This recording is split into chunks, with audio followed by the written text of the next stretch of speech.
welcome, ladies and gentlemen, to the latest and greatest episode of Game Rivals. I am one of your hosts, Maximilian X, and with me, as always, is the PlayStation aficionado, the Gunpla Master Builder, Sean Templar. How's it going, Sean? I'm good, thank you. I've only managed to finish one Gunpla, so I don't know if I can consider myself a Gunpla Master Builder, but I have to say it is really, really relaxing. I mean, I know, right? Oh my! It's so. I was working on one yesterday. I just had a stream on my Mac, my computer, and I was just cutting away and slicing some smaller bits off, and I think I almost finished my first one, so I already have my second one ready to start on in a couple of days. But I would recommend it. It's just so zen. It's kind of like Legos, you know. It's also super zen, you know. Yeah, I know. I just got my new kit in, and I'm really happy with it. So I can hopefully start with that when I have a little bit more time. I also got a model for one of my other kits that I built a while ago, because that one for some reason does not have the ability to stand on its own. So I had to buy an action base. So that's finally in. And the cool thing about the action base, even that is Gunpla. So you have to build it like it's a kit that you have to put together. It's so cool. That's cool. I just thought you just put it together real quick and that's it. No, it's an actual model. So I'm going to do that. I think it literally takes like a half hour, maybe less, to put it together. So I'll do that whenever I have some spare time. And then I'm going to work on the one that I got, which is the Sky Grasper, which is based off one of the well, it's not actually Gundam because it's a jet from Gundam Seed. So yeah, nice. I've already eyed for some other ones. I'm a fan of the Wing Gundam ones. This TV show.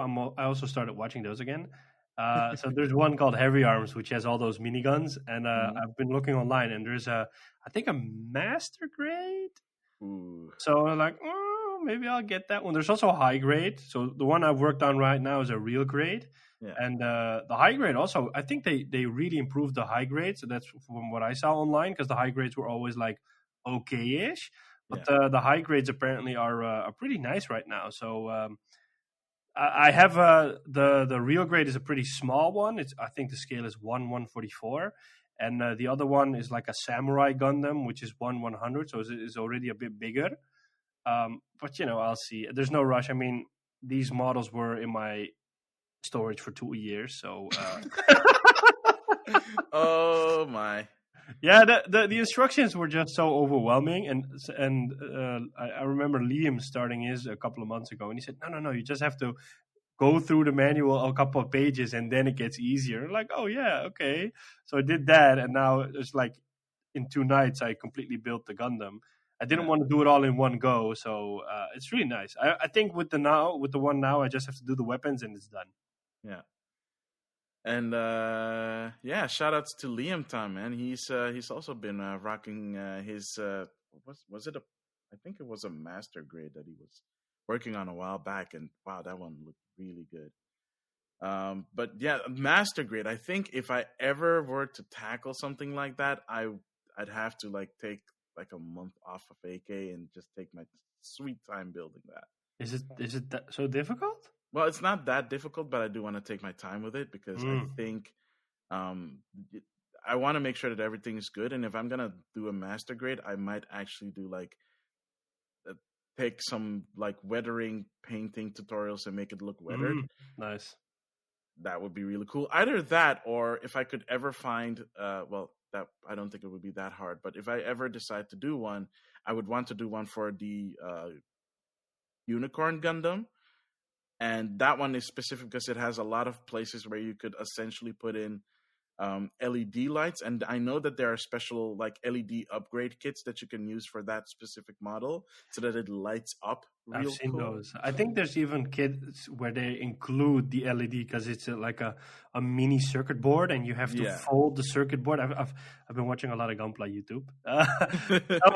It's so scary because they're folding that circuit board in all sorts of shapes and sizes. I'm like, doesn't that damage the circuit board? Or what if it happens if you bend it too much? Doesn't it break? But I mean, these guys that I watch are like pros at it, and they also build dioramas, which look really, really cool. So yeah.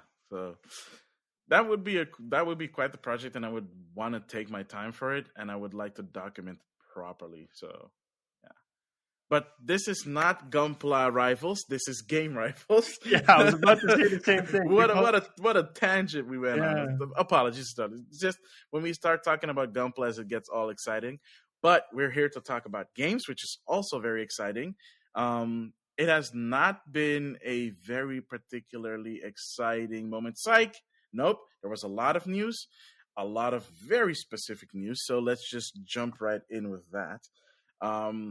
And I think we should start with the most surprising news of all. Sony buying Evo. Yeah, this doesn't mean anything to me, but I know you you know what this is. So this is very big. I mean, especially if you're a fighting game, if you're a fighting game player, or if you're, into that world of watching, fighting game tournaments and whatnot. It's really big because I don't know if people remember, but last year's Evo got canceled because of some unfortunate unsightliness in terms of some higher ups doing some very shady, nasty stuff that is just unacceptable.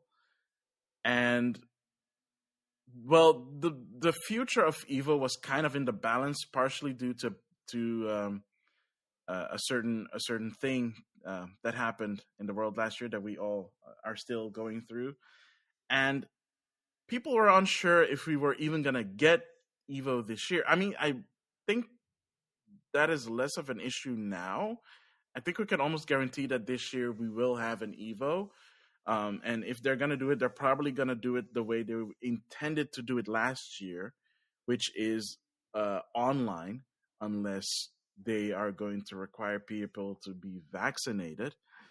That would be strange.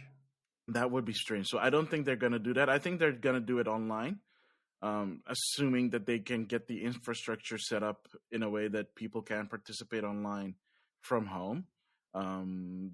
It might also be that they just end up doing exhibition matches. I have no idea what they're going to do, especially since Sony now co-owns Evo with a separate entity, which is called RTS. I have no idea. Which is kind of a weird acronym for a entity to have that is doing fighting games, since RTS is real-time strategy game. I know. It's not even to be fair, it's not a joke. Someone made that joke, and I was like, oh, I actually didn't realize that the acronym was RTS. I don't remember what the acronym stands for, which again is saying a lot. But yeah, this is a very interesting take, because now a lot of people are like, okay, so if Sony owns Evo, what happens to fighting games that are not on Sony platforms, specifically Smash? Because Smash is a Nintendo property and a Nintendo fighting game. Would that suddenly disappear from Evo? We don't know, because Nintendo just let out a very, very basic statement about that they're looking into it, and they'll they take stuff case by case in terms of tournaments. So who knows? Such a basic PR answer. Yeah, I mean, you could tell it was a basic PR answer, but somebody just probably copy pasted it from like a sticky he has on a desktop. Oh, this is copy. This is basic PR answer 53. Let me just copy paste this. Who knows? I mean, they probably used those magnetic magnetic poetry, like refrigerator magnets. Oh, probably. So who knows? But yeah, that's a really big question. Like, what happens to games that are best on Xbox, for example, or best on PlayStation? Like, are those going to get priority? As far as they said that it's open to all platforms. So, they're not going to be playing stuff specifically on PlayStation. They're also going to be playing the PC versions. And to be fair, last year they were gonna have, I think, all of them play on the PC so that it's all uniform.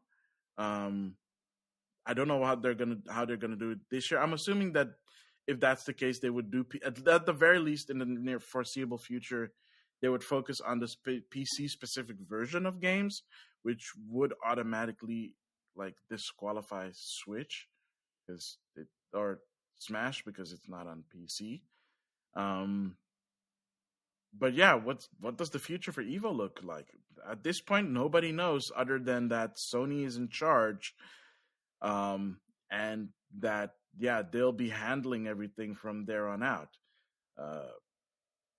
It's big news, and it's at least one of the more upsetting gaming news of the past couple of weeks because nobody saw it coming, and people are still very curious as to what Evo was going to do now, or if it was going to exist.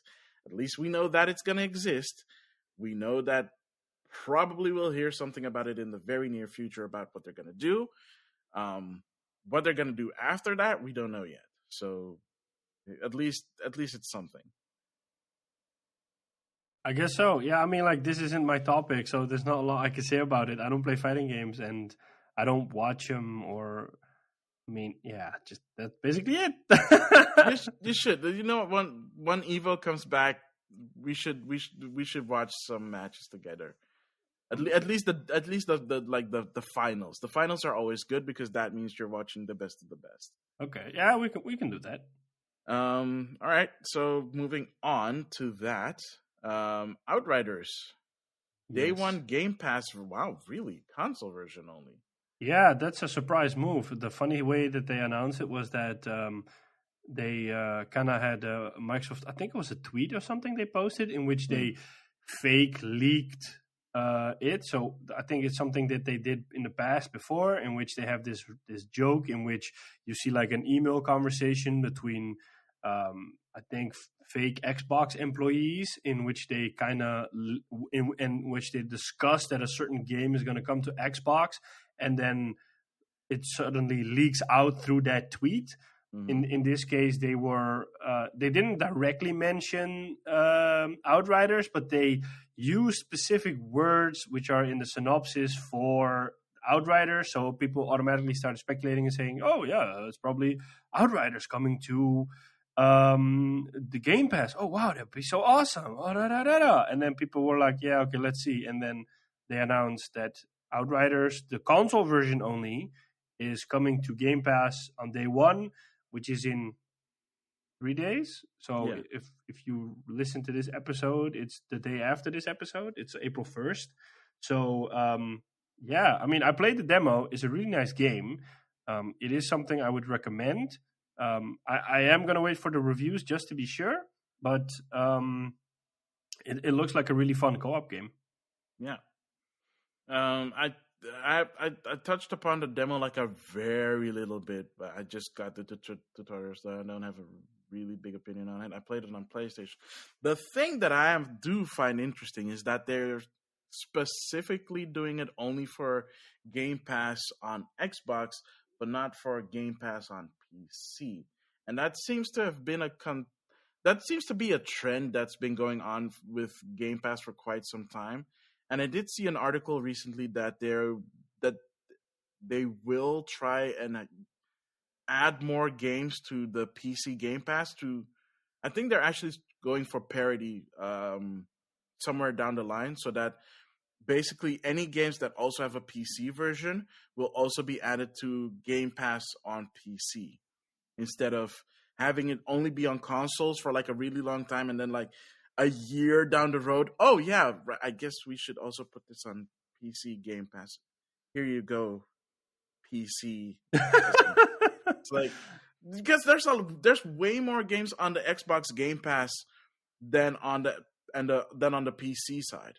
But I think that going forward, PC has always had this label of, oh yeah, but PC is dying. I mean, the future is console. But PC has always stuck around, and it might not have gotten all those exclusives those big exclusives that we're used to seeing on console.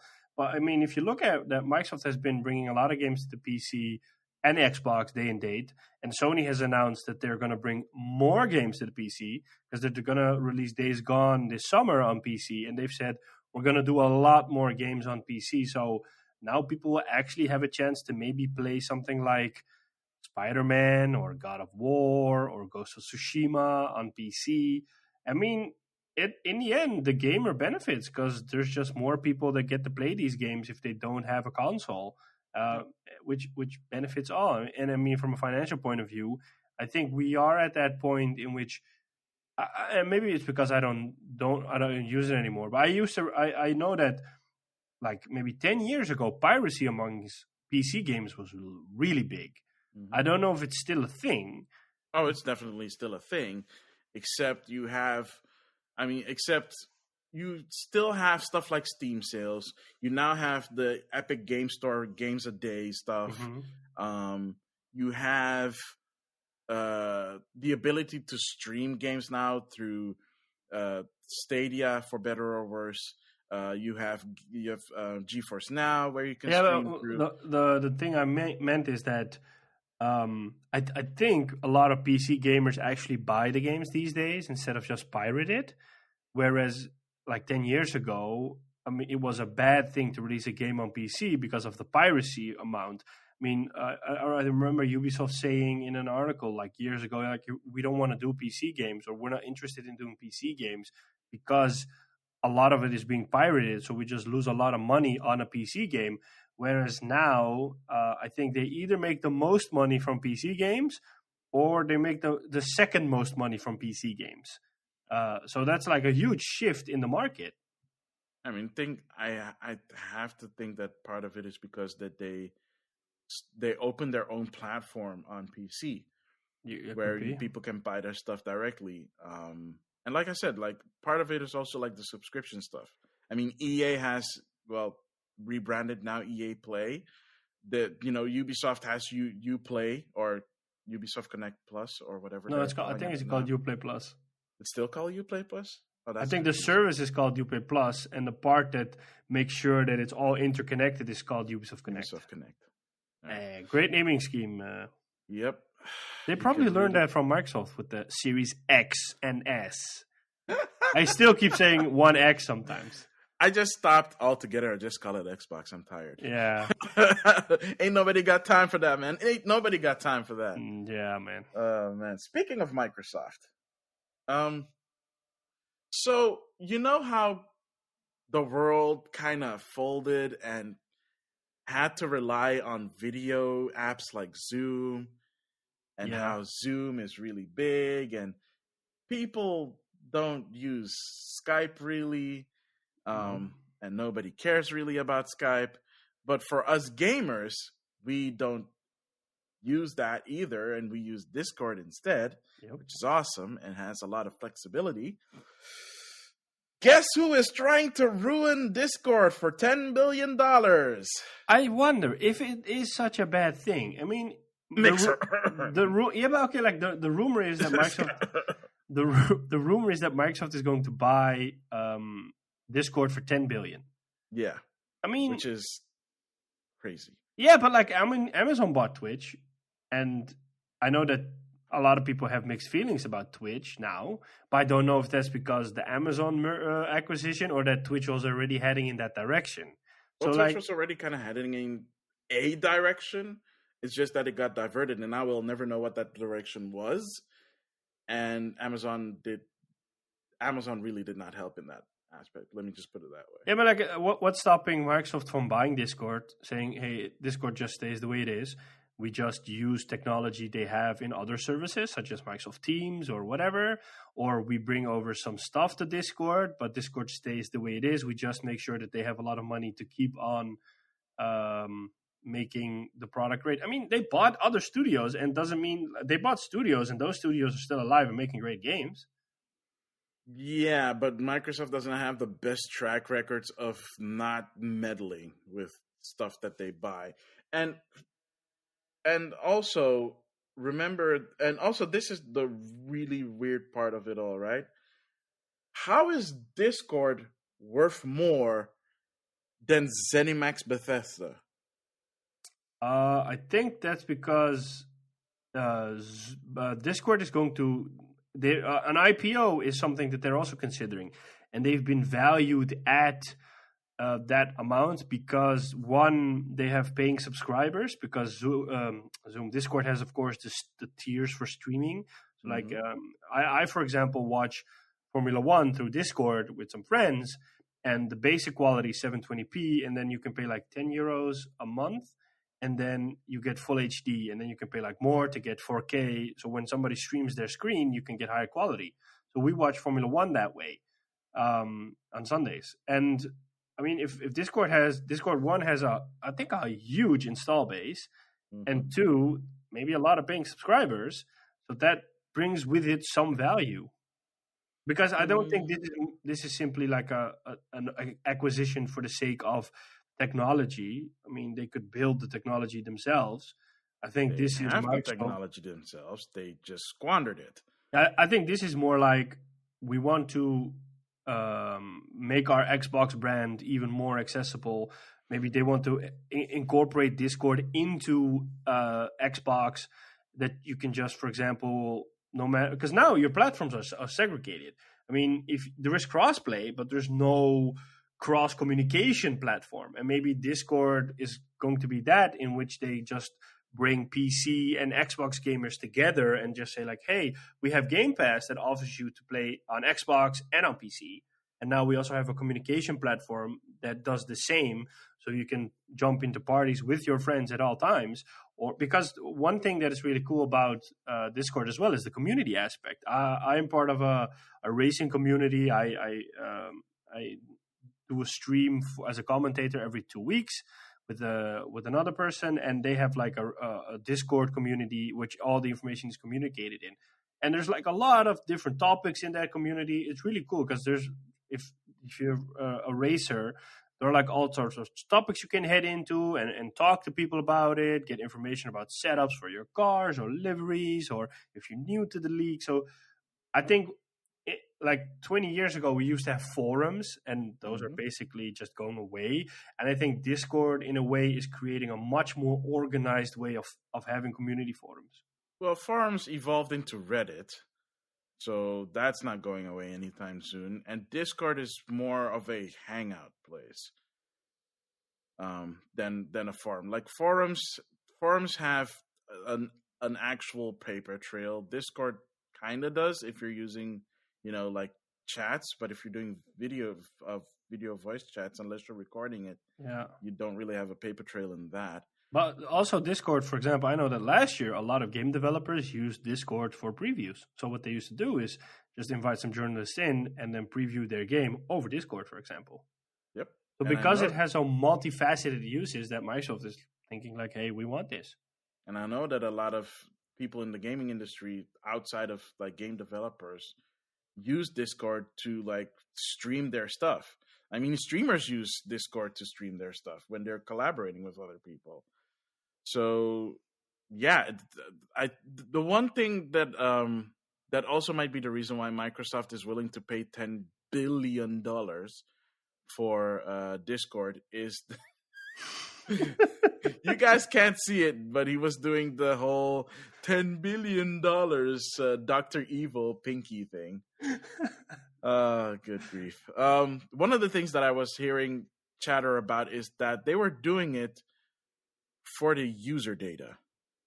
I wonder what kind of user data. I mean, a lot, because it's advertiser information.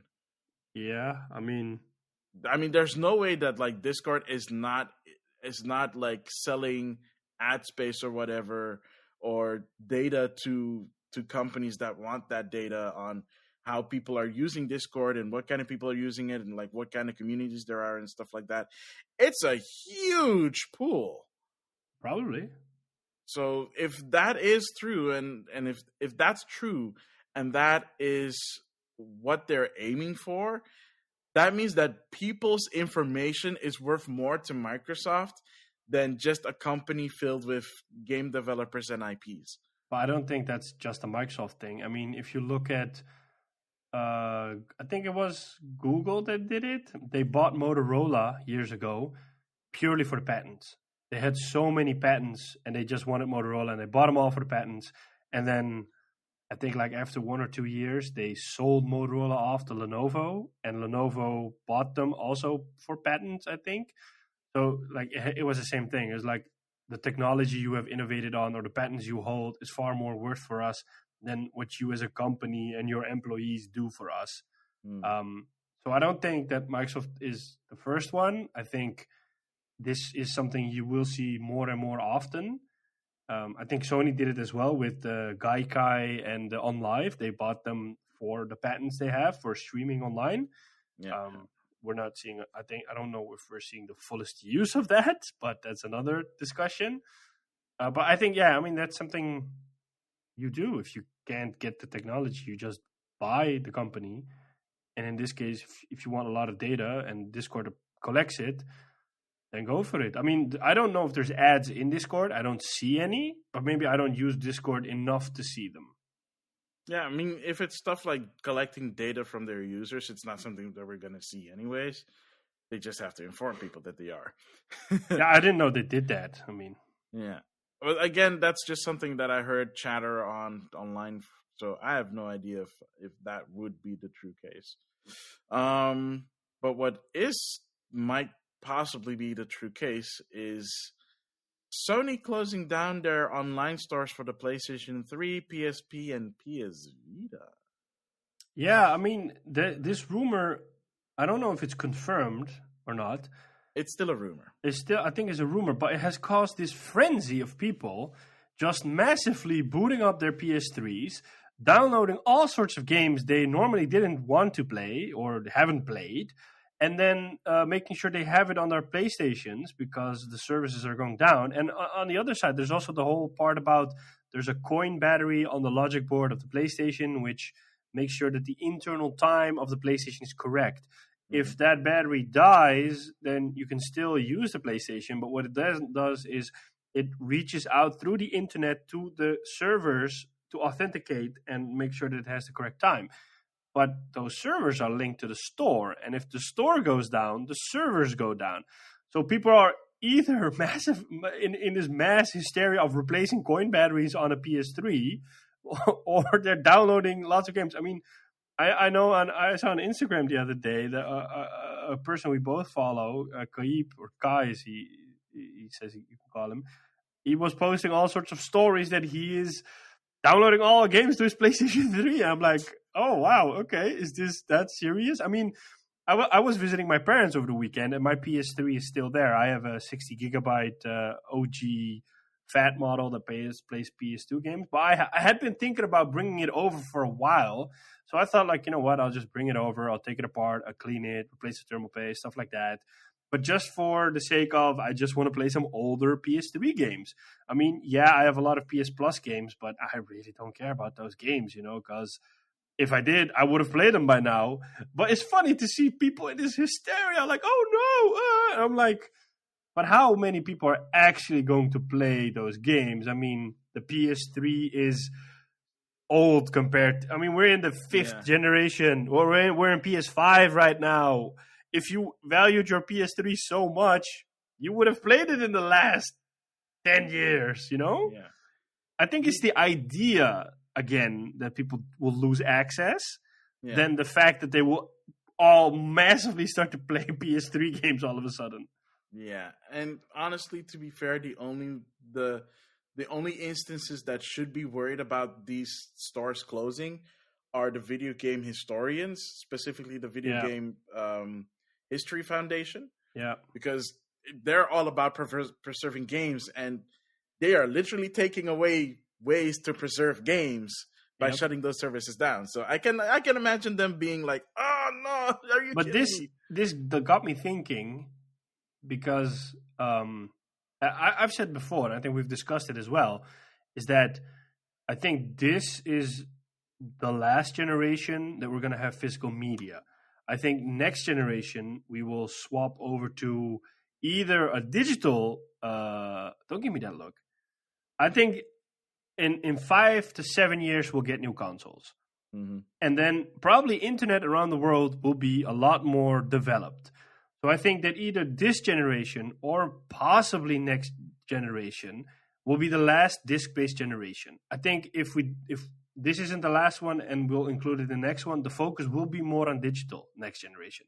And then after that generation, we're all going over to streaming, and we just, can just log into our browser and play any game. But that means we will lose a lot of games, because if we go all digital and we get to the point that servers get shut down, we will never have that physical medium to fall back onto, which means that in 30 years from now, you might never be able to play certain games and they will just be a distant memory. I mean, that is a possibility. So basically, games could be wiped from existence and you will never be able to play it, which is a pretty scary thought. Yeah, I don't know how far, if it's gonna go that far in the future, but at least, I mean, the reason why I'm saying this is because you have companies like Limited Run that bring out physical copies of digital only games. Yeah, but they can't do it all. They can't do it all, but you do see them doing it more often now more than ever, especially on Switch games, because there are a lot of Switch games that are digital only from indie developers, and they strike these deals with indie developers because, again, indie developers do not have the funds to do physical copies, and that's why limited copies. That's why companies like Limited Run exist. So I hope that they're able to do stuff like that. It's also one of the reasons why people are so excited that they're doing a physical copy of, like, for example, Scott Pilgrim versus the World, because that was Xbox Arcade exclusive, and when the license ran out, it was gone, and it has been gone for 7 years. Yeah, that is not even, and that is not even that the store was down. No, they just took the game down. It was not available anymore. Exactly that. Exactly. At least now it's back in digital and limited physical form. But if that company didn't step up, that would have meant that nobody would be able to play that game anymore. And I mean, that if in a way Ubisoft didn't step up, because Ubisoft made it. Yeah, but like, I mean, I have moments in which I get nostalgic and want to play older games. I mean, I'm playing on all sorts of platforms right now. I'm even playing Metal Gear Acid 2 on my PSP and still enjoying it. I mean, this might be an issue because just we might lose out on some games. And then I think that will be a bigger disappointment than the PlayStation Store going down. I mean, at least I would think Sony would say, like, you know what, we'll check if we can make that authentication process maybe still available to people, so that if their coin battery dies out and they can still use those games. But maybe the systems are woven in so intricately that that's not even possible. That's what people are hoping, that at least that you can authenticate games that you already bought, and that you can at the very least re-download them if you ever bought them on the system. Yeah, I don't like, at a certain point, even with, for example, WiiWare went down. Like the Wii Shop channel and the DSiWare channel are down. I don't think you can re-download games from them anymore. So when that went down, I also had to scramble, mostly because I still had credits on the Wii Shop channel. Oh, wow. And luckily, I had just enough to buy 3 of the most interesting games on there, which were Contra Rebirth, Castlevania, The Rebirth, and another third Rebirth game. Oh, I don't remember. Was it Gradius Rebirth? Yeah, Gradius Rebirth. Okay. And I know for a fact that those 3 games, because it's Konami, will never see a re-release ever again because it's Konami. So I had to do it that way. And that's also part of the reason why some people are upset. There are games that probably will never get a re-release that maybe you have like nostalgic feelings towards. Yeah. That's the whole argument. Yeah. So like I get why some people are upset. I think the people that deserve to be upset are, again, historians that are trying to preserve gaming history. But I can also understand some people having affinity for certain games that they haven't been able to find physically for a decent price, because a lot of the PlayStation 1 games on there, for example, are dirt cheap. Yeah, it's digital only and it's not a physical copy, but at the very least, you can replay that game that way. Yeah. I have Metal Gear Solid 1 digitally on my PSP and on my PS3. So and on your PlayStation Classic. And on my PlayStation Classic. And I also have a physical copy, but I mean, I never touched the physical copy because, that's like more like memorabilia. Plus, I don't know where my PS1 is. Well, that's one way to but I think is the PS3 not backwards compatible with PS1? With PlayStation 1, yeah, as long as it's a European copy, yes. Yeah. So I mean, I've solved it there. But anyways, I mean, we're just gonna have to wait. I think it's inevitable and it's gonna happen, and it's sad, but at the same time, I mean, it's gonna happen. Yeah, true. Well, next up is some more departures. Yeah, it's more bye-byes from Anthem developer BioWare. Yep. The director from Anthem left BioWare after working for the company for 10 years. Yeah, the guy was in charge of Anthem Next, and because Anthem Next, of course, got cancelled, he decided to take his leave. And when he left, he said, "For the fans, know that Star Wars: The Old Republic and Dragon Age are in good hands, and the games are looking really good. So I wouldn't worry about that," which sounds reassuring. I don't know why he didn't mention Mass Effect, but maybe he didn't work on Mass Effect recently. But yeah, it's sad. I mean, a lot of people were looking forward to Anthem Next. I was looking forward to it. I installed it on my PS4 recently, so I thought, like, hey, since the update's not coming, I might as well start playing it soon. And it's sad. He hasn't really stated what he's going to do, but he'll just probably pop up. By the way, now that I think of it, there's one thing we haven't mentioned, because we were just talking about, like, hey, some stuff happening, but I don't know if it's major. But talking about this got me thinking that Sony has invested in a new studio, and I think we haven't touched upon that. Oh my goodness, you're absolutely right. We didn't talk about it. It was, for me, it was a surprise. Honestly, kind of came and went. I mean, it was big news. It is big news. Yeah. And I actually did want to talk about it for a couple of reasons. But yeah, new studio. Haven Studio, headed by Jade Raymond. Which I did not expect. I thought she would be more like an Xbox kind of person, that she would do this with Xbox instead of with PlayStation. Well, that's... I guess, if that's your take. Here's the thing. So let's go back a couple of weeks. Google announces that they're closing Google Studios, the studio that was headed by Jade Raymond. Yep. We knew when they announced that Jade Raymond, had left. Yep. It's not like in the process of leaving. When the announcement was made, she had left the studios. The studios were shuttered. People got fired, which really sucks. But it's barely been, a month? And then this announcement comes out. Part of me feels that she was already working on this deal to start her own studio with Sony, and that Sony was going to bankroll it way before the announcement came that they were shutting down Google Studios. And I think she's in advance because she's an executive. But this is just speculation on my part, right? Yeah. She got off a sinking ship before people were realizing that it was sinking. Yeah, I think, to be honest, she was an executive. So I think she's either knew or she saw it coming and thought, like, hey, I'm gonna lose my job. I have to go into preservation mode and just find out what I'm going to do next. Yeah, or she left because she thought, well, we're not moving forward with anything, and she wants to do stuff, and she doesn't want to waste her time anymore, and her departure is the reason why the studio collapsed. Again, speculation. I don't know. I think it Because was already a done deal. Because let's be real here. Something like that doesn't happen overnight.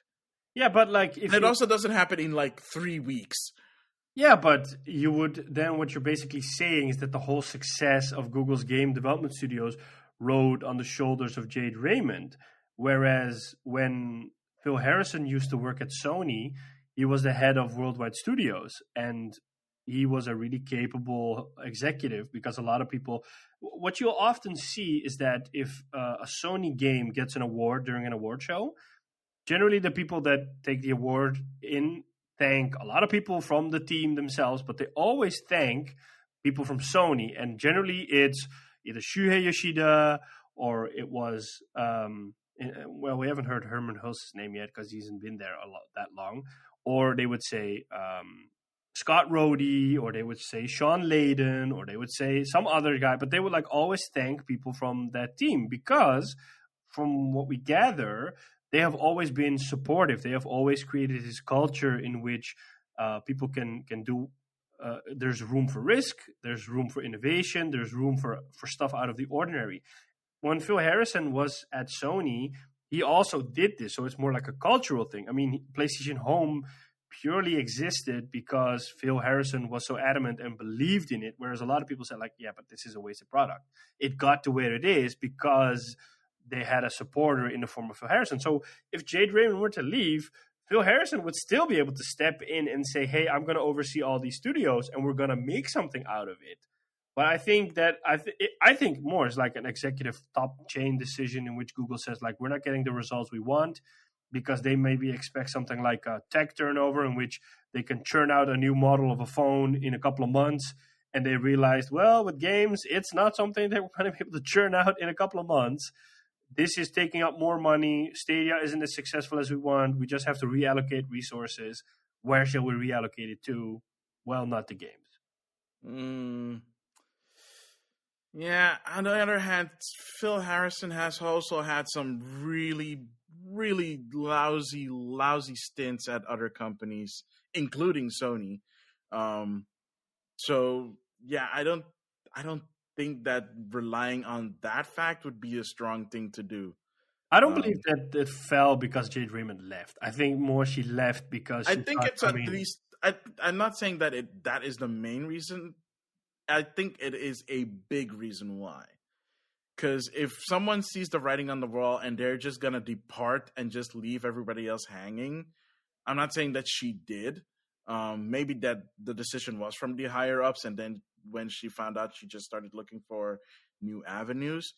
But the fact that developers weren't aware of this until it was announced that they're shuttering the whole division, that's crazy, because before that, we know that they got a message that, you know, they were doing a good job and, you know, keep up the good work. And then like 2 weeks later, it's like, yeah. But I don't think because she left that. So in the scenario you're talking, it's like Phil Harrison sends out that email to the team like, hey, you're all great, we're on track, blah, blah, blah, super good, blah, blah, blah, let's go. And then suddenly Jade Raymond leaves after that email, and he's like, oh, crap, well, there's no one to lead these studios. You know what, we'll just shut it down. I think it is... I don't think that that's the case. I don't think that that's the case. I think it's a higher-up decision. I'm thinking that the higher-ups are being like deceptive to like the... you know, the developers. Yeah. That's what I think. I think the higher ups were deceptive to the developers, which, you know, Jade Raymond technically was a part of. I think a lot of people underestimated how game development works. Look, if it's not true, please correct me on this. I would love to be wrong on that end. I'm just saying it's really suspicious that someone goes from one job to the next in a matter of weeks, especially when it comes to something like setting up a studio. If she was going to a studio that was established, I would be like, sure. Anybody seeing Jade Raymond is up for grabs would instantly be throwing money at her and saying, like, come work for us and like direct our games. But it could be that she was already... What you'll often see is that, I mean, like the Kojima situation. When Kojima was working on MGS5, he was... I think he was already gone before MGS5 came out. Yeah, they So kind of ousted him. yeah, so what you'll see is what's possible is that Jade was maybe all long gone before Phil sent out that email saying, "Hey, we're all on track, keep on going."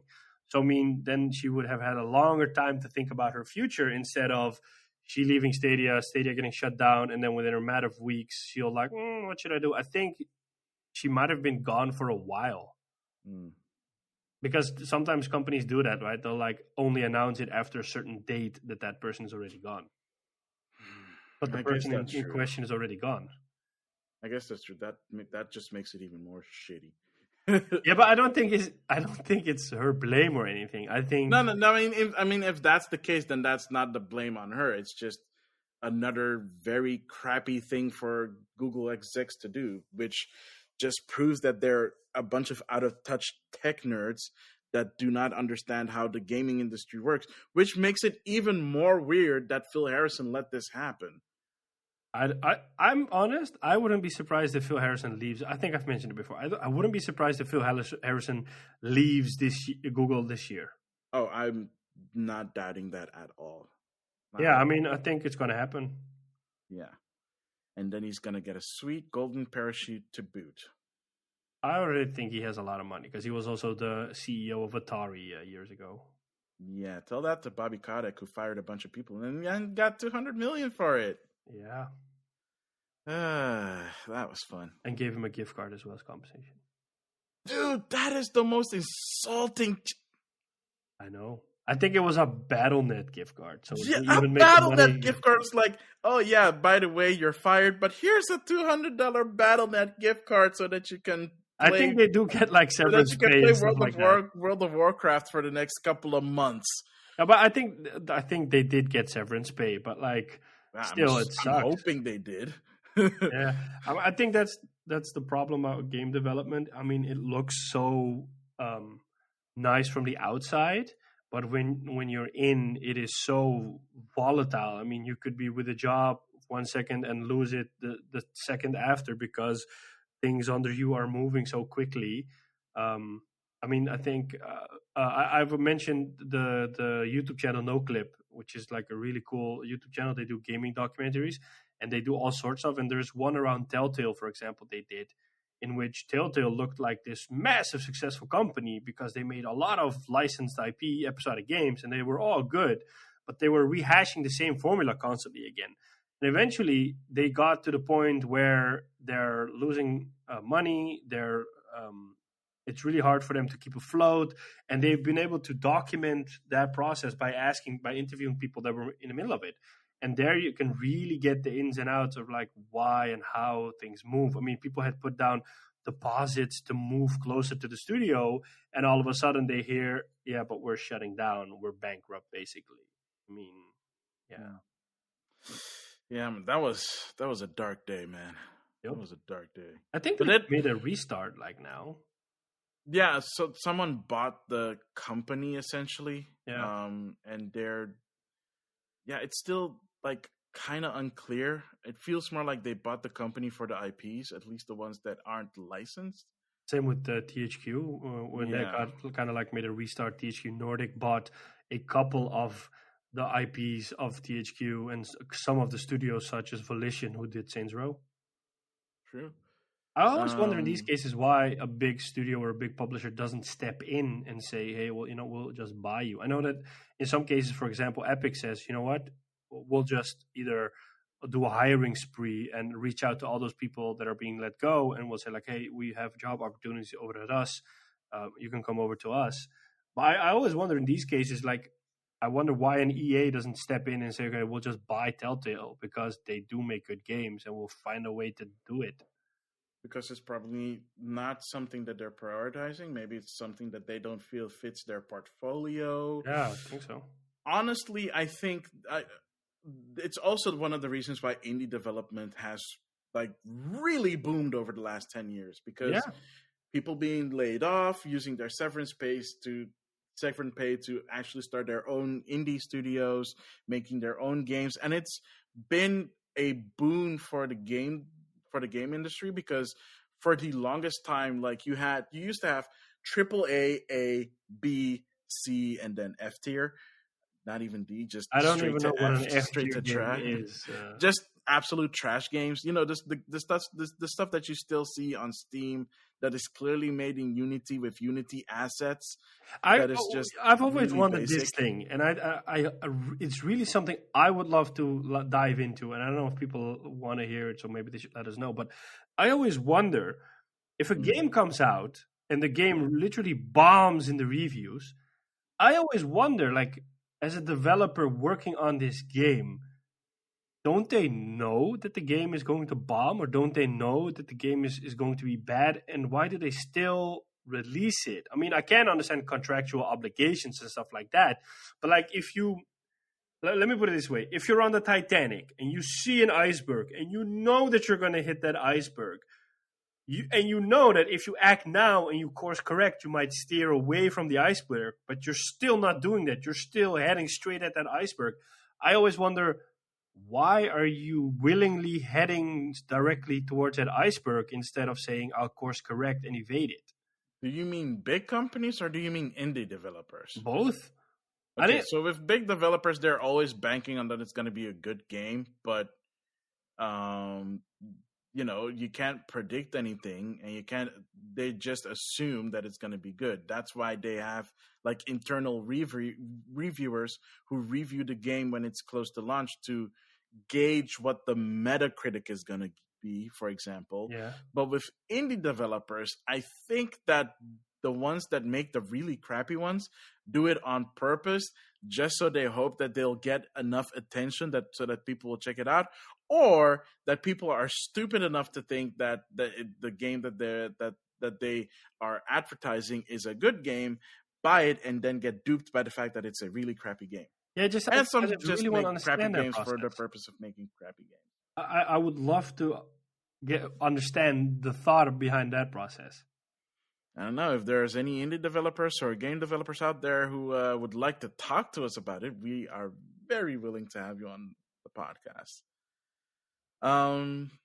So the last thing I want to touch on, I don't want to dive into it a lot because I think in the months to come, we're probably going to talk about it way more, is that the last couple of weeks has been ridiculously, insanely crazy, with people talking about Switch Pro and the rumors around it, especially since Bloomberg recently had, like, I think 2 or so articles about a potential new Switch coming out this year, which is rumored to have a 7-inch OLED screen.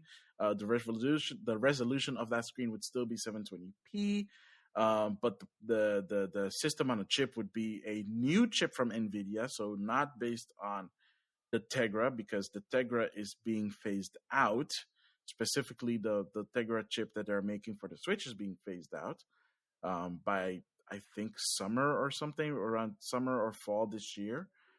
There's also a recent patent for new Switch Joy-Cons that have a proper D-pad on it, which would be really great because the D-pad on Joy-Cons right now is kind of crappy because they're literally just buttons.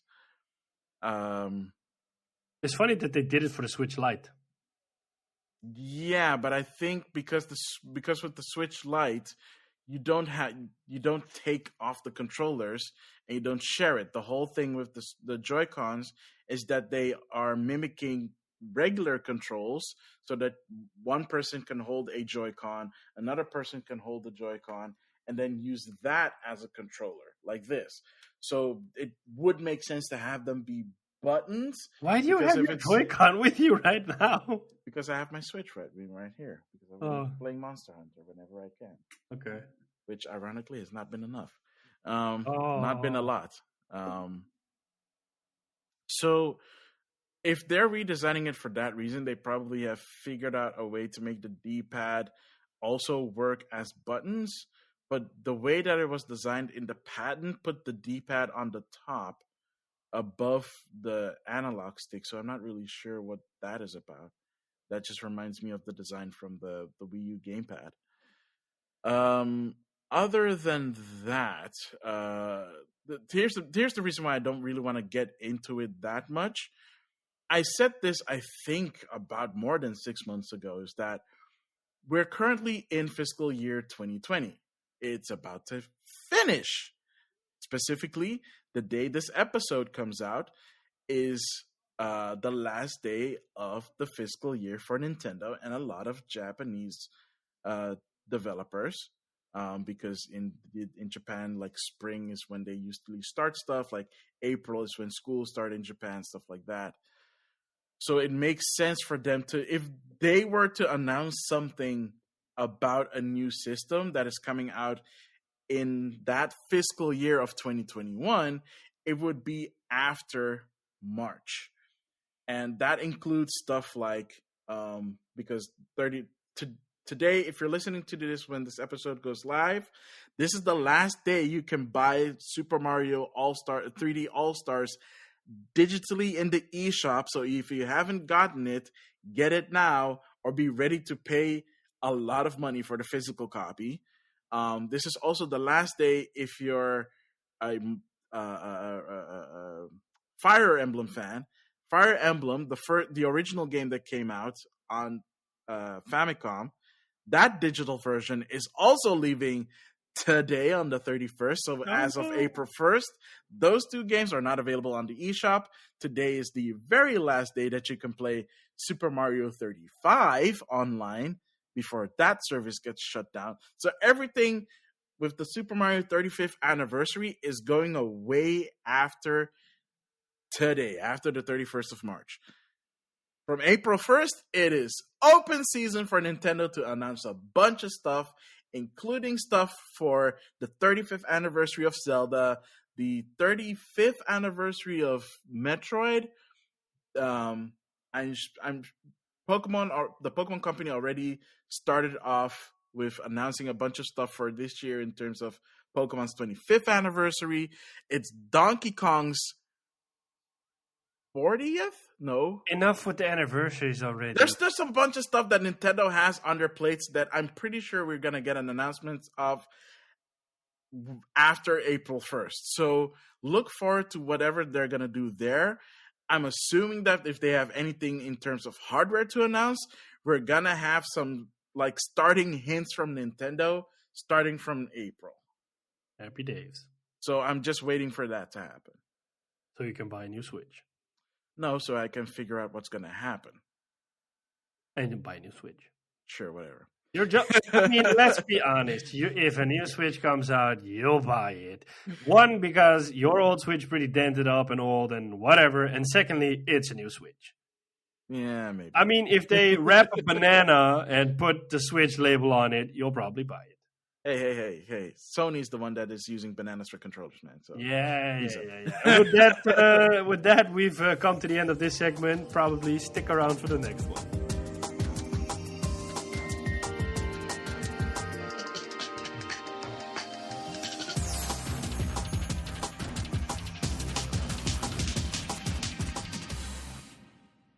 And we're back with the second segment, which is, of course, what we've been playing. Sean Templar, what have you been playing? So as people know, I have gotten a Switch. So I've been looking at options for that. I know that Hades got a physical release this week or last week. So I had pre-ordered it and I got it in the mail. And I've played a couple of hours of Hades. It was already available digitally on the Switch and on the PC. But I thought it was really nice to have it as a physical copy. I'm liking the game so far. It's a roguelike game. I think you can compare it to something like Diablo. I normally don't play roguelikes, but this one got so many great reviews. It won Game of the Year at the BAFTAs last week. In the American Game Awards, it has also won some pretty big awards. So yeah, I mean, it's a great game, and you can really notice that. I love the art style. I love the graphics. I love the voiceovers and the humor. Basically, you're the son of Hades, the god of the underworld, and you're trying to escape the underworld. And your father is aware that you're trying to do that, but he's like, yeah, I don't really care because you're not going to be able to escape the underworld. And so you have basically it's just randomized dungeons every time, and you try to get through it. I seem to get my ass kicked by the boss every time. So there's this one boss I get to, and she kicks my ass every time. But that's, I think, the fun of these games, because you die, you come back, you have some experience or some weapon that you've been able to upgrade through getting through all those dungeons. So the more you play it, the better you will get at it, and the stronger you will get as a character. So increasing the odds to, defeat that boss or maybe get further. I mean, I would recommend it to people if they're looking for something new. It's a really fun game. I think it's like $30 on the PC and on the Switch. So it's not even a crazy amount of money. Besides that, I have been playing Warzone and Call of Duty still, but that's still the same.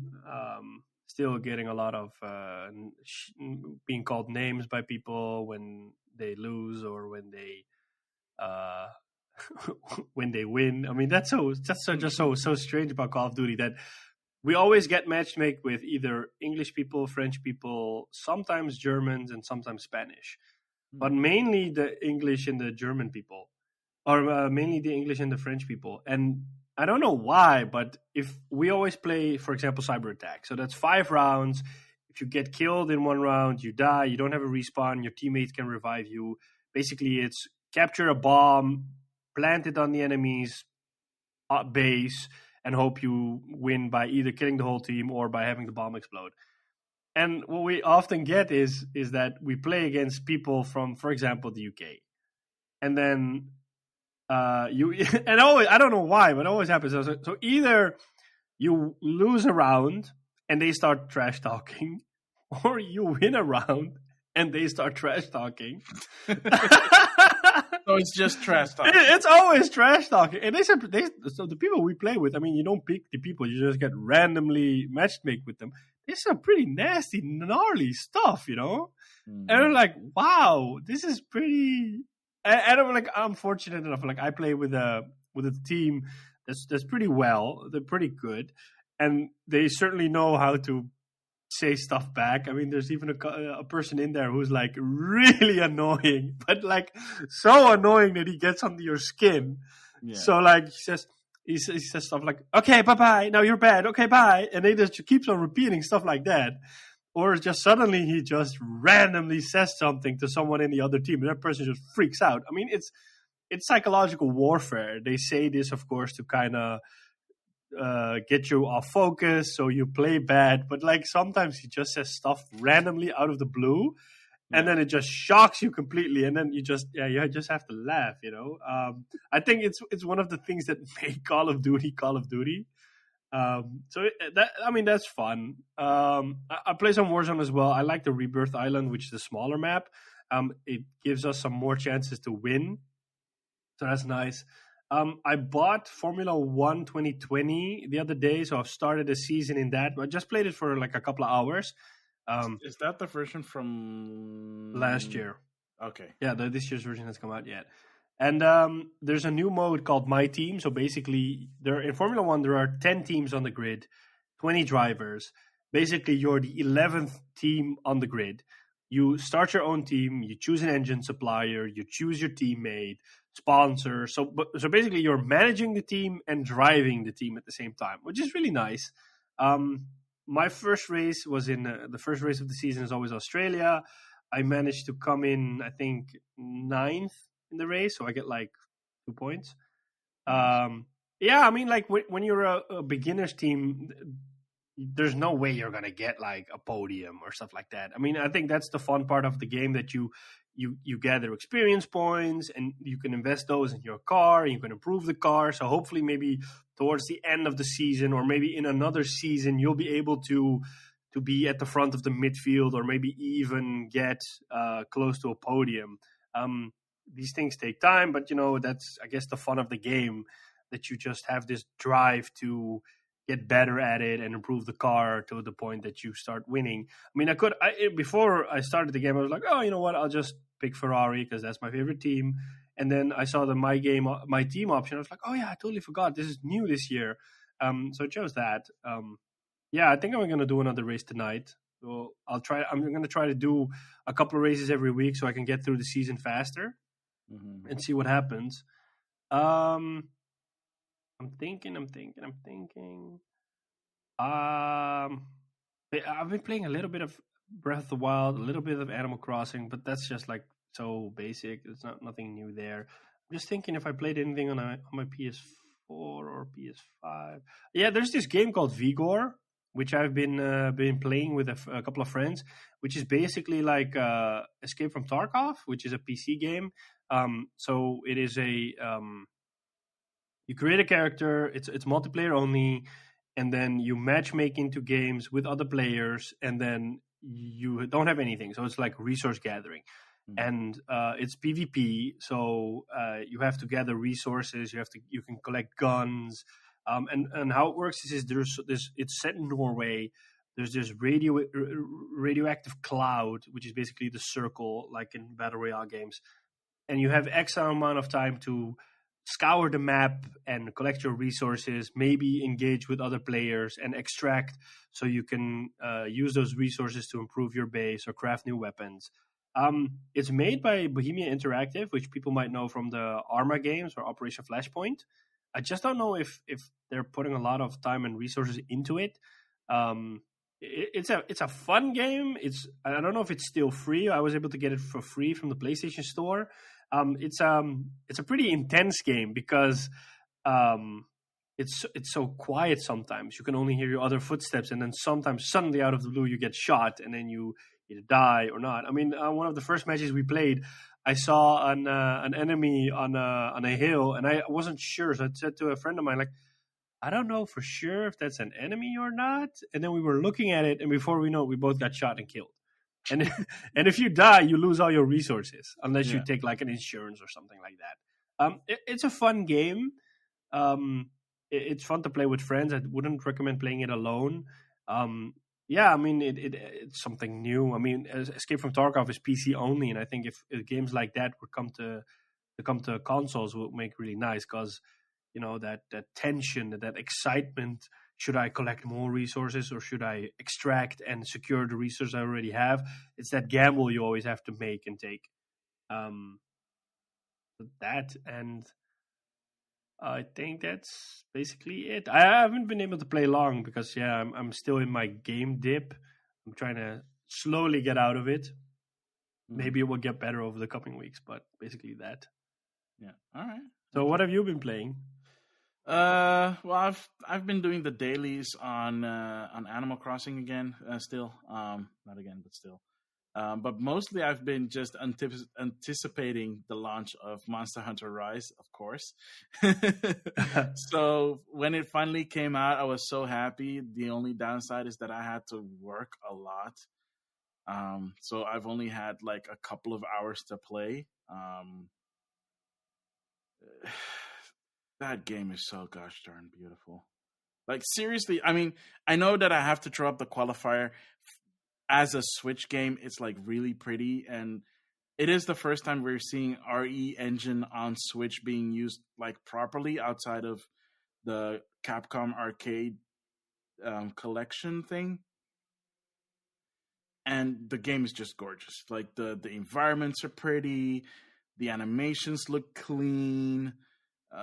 The image quality is solid.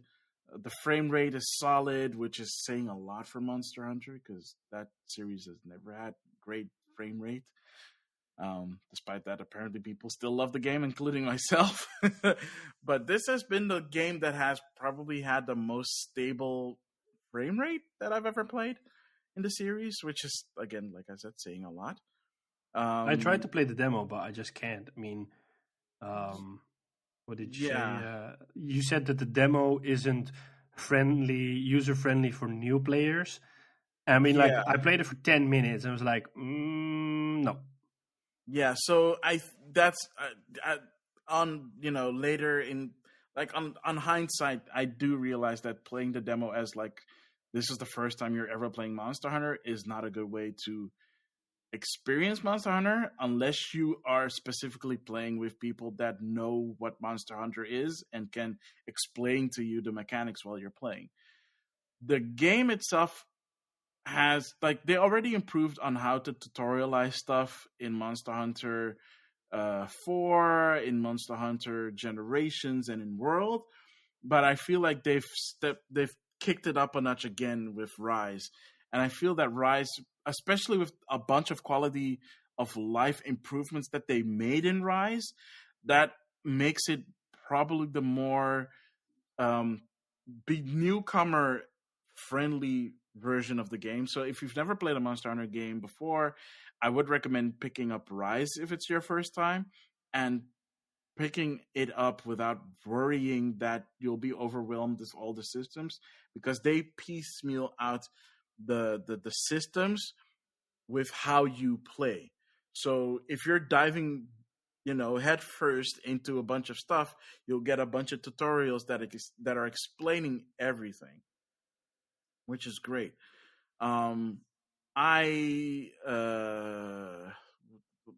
Basically I'm still doing the early stuff, and it's one of those games that really gets going after the credits roll. So I haven't reached that point yet, not even close.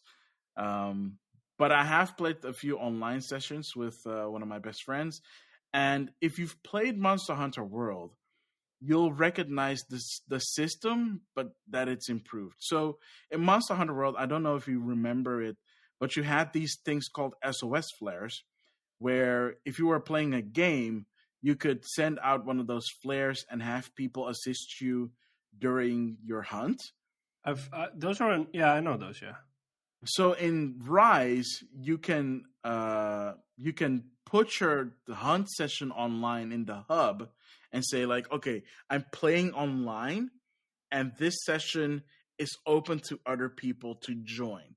What that means is when I go to the hub and I want to do a specific quest, I can either play with my friends as is, I can play alone, or I can look for a session that is already in play and join that. Not only that, should for some reason my connection get lost for whatever reason, and okay, that was literally the sound the sound from Fortnite, like when you're drinking a oh really sorry, I'm just drinking water, I can't help it. Oh man, it sounded like he was shielding up. So if your connection gets lost for whatever reason, because a Switch is a portable console, so connection might get lost, you can rejoin the hunt that you were in. So if you for some reason lose your connection, you can rejoin, you can look up that quest and be like, oh, I want to rejoin this quest, and you can jump back into that quest. Your spot does not get given away to someone else who's playing, which is a really cool feature to have, especially on a system like the Switch. So if you have a buddy, even if you don't have a buddy, just if you're doing like online quests, just say, hey, I want people to be able to join. Let's join. Let's play and just have fun. And you can do amazing hunts. And we were there was this one hunt that we lost, and we did it again. And we were like, okay, this is the grudge match. This is the revenge match. Eventually, we got 2 other Japanese players to join us. And the Japanese players are like really good at what they do. And we were just wailing on this monster called good grief, what is that called again? Aknosom, sorry. Good grief, those names sometimes.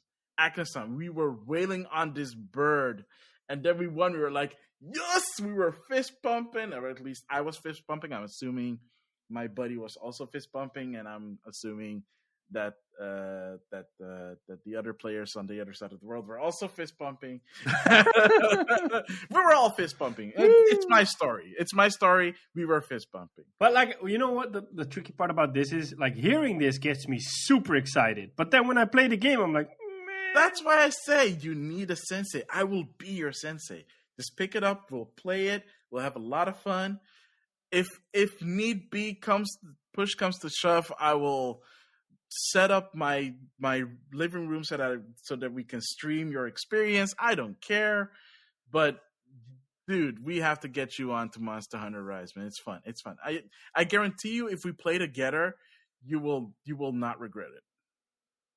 Yeah, I mean, I told you this before. I think I might wait until somebody buys the game and it's like, oh yeah, this is not the game I was thinking to be. I'll just sell it off for cheap and then I'll just buy it secondhand because I don't know if I want to spend $60 on it, not knowing if I will. I don't want to be that guy that says, "Oh no, it didn't turn out to be as I expected. Let me sell it off." I'm okay taking advantage of it, but I don't want to be the victim of it. I am being the Goliath now instead of the David. Oh, we're bringing that back again? Okay. I don't know. We could.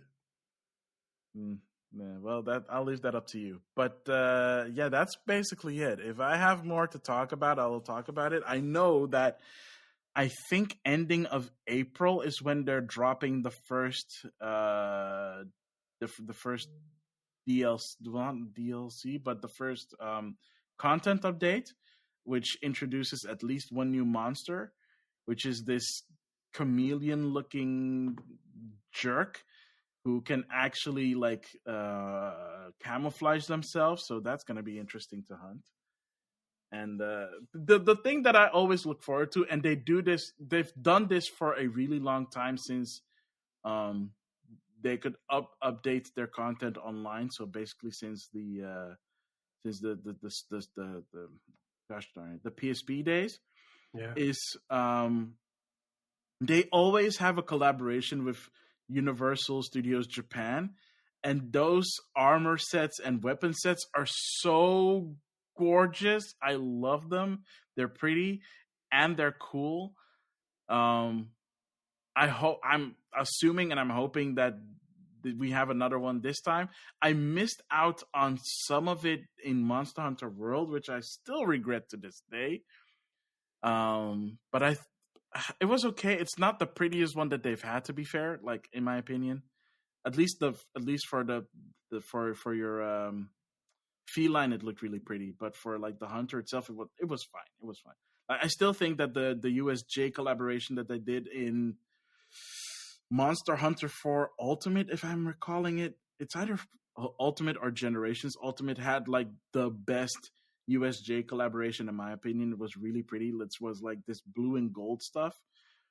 So I hope that the USJ collaboration that they have in Rise, I'm assuming, will be at least on that level of pretty. But they have pretty awesome armor sets that I've seen so far that I can make. I haven't seen all of them because I haven't gotten all the monsters yet. So here's hoping that all the other monsters in the future are gonna give some really sweet armor and weapon sets. I heard that you can get through the single player, to put it that way, pretty fast, but that the end game is pretty expensive.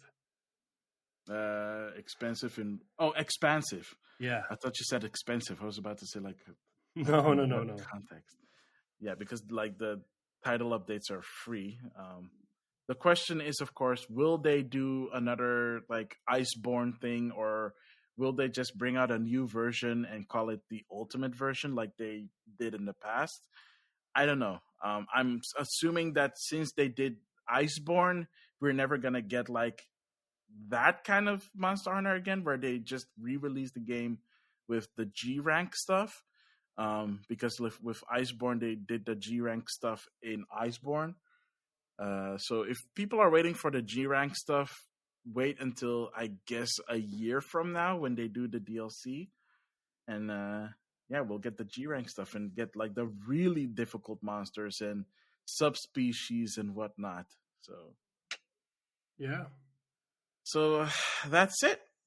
Normally this would be the end of the episode, but we actually have a third segment, which we will introduce after this short break. So stick around.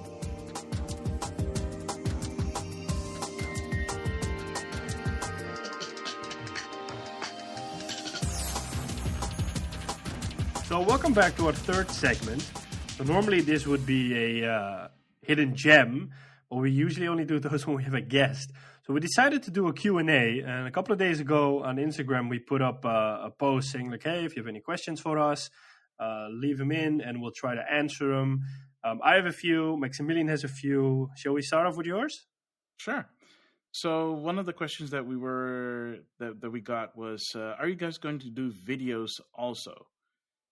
And it's something that we've teased for so long, but we haven't really had the opportunity to do so, and the time, because things also cost time.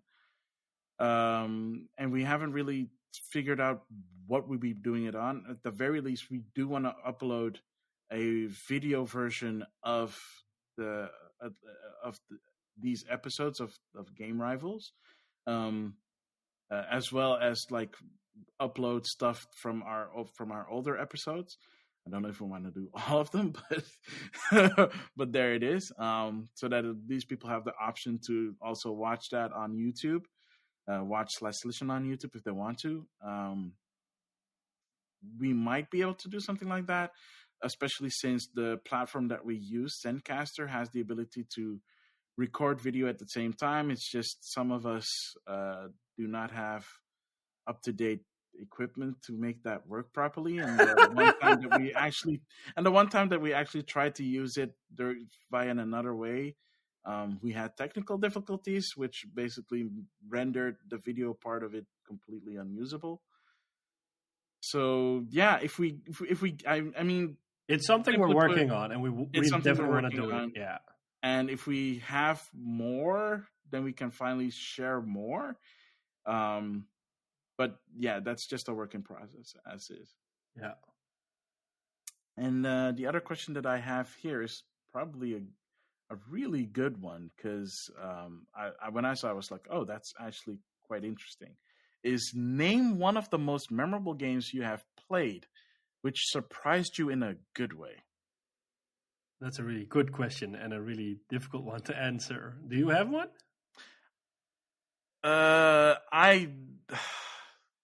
I do, but at the same time, it's like, well, if you've listened to this episode, if you've listened to this podcast, if you're following me on Instagram, is it Secret of Mana?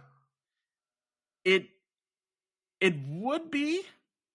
But there's another more memorable game that I want to talk about, that surprised me in a good way, and that has to be Final Fantasy Tactics. What? Yeah, because again, like, imagine yourself, right? You're in the 90s, right?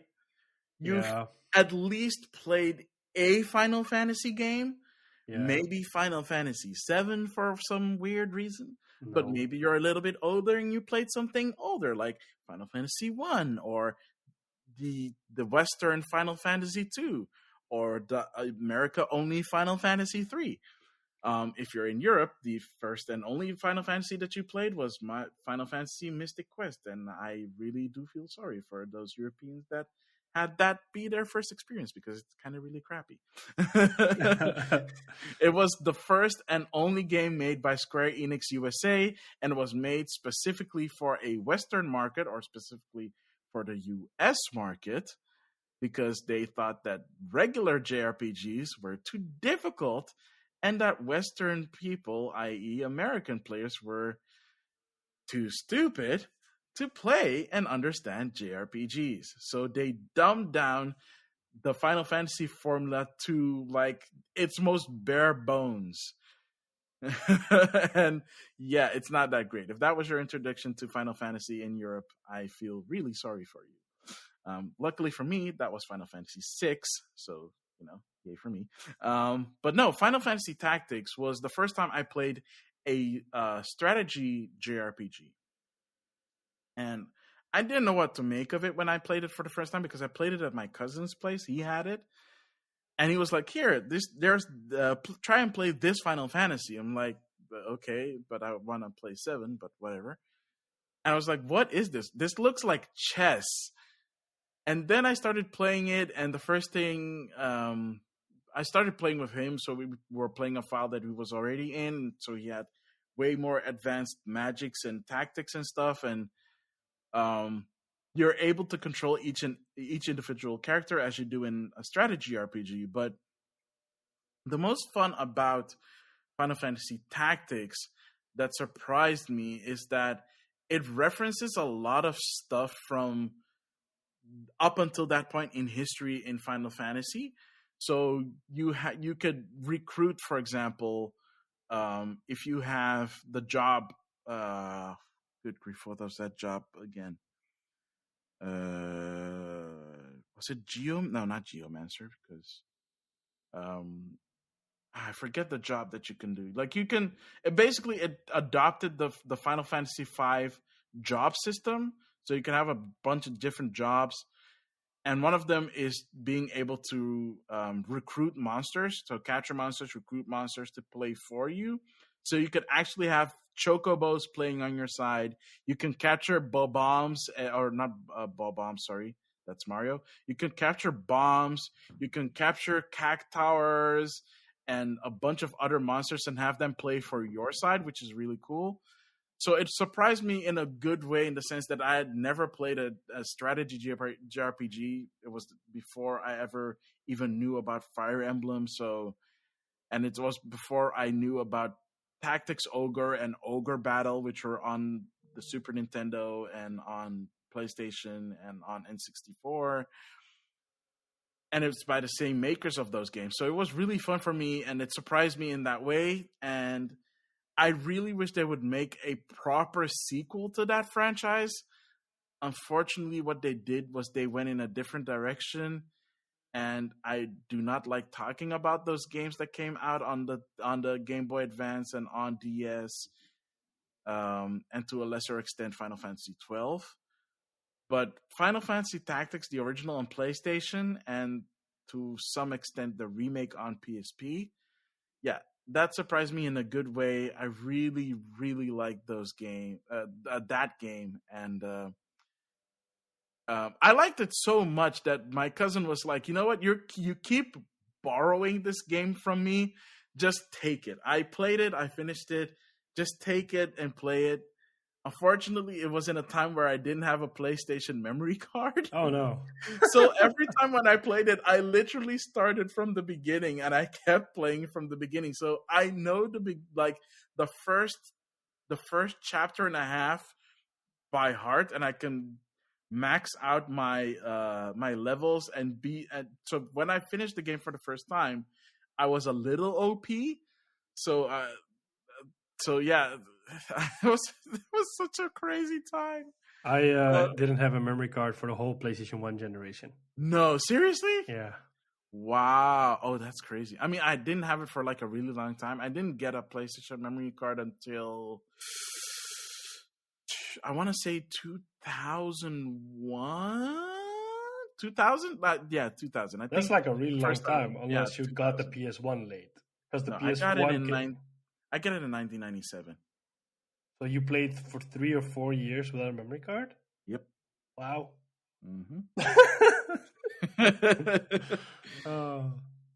Yeah, so that's the game that's at least one of the most memorable games. Of course, the other one is Secret of Mana. We already know about that one, but we already know about that.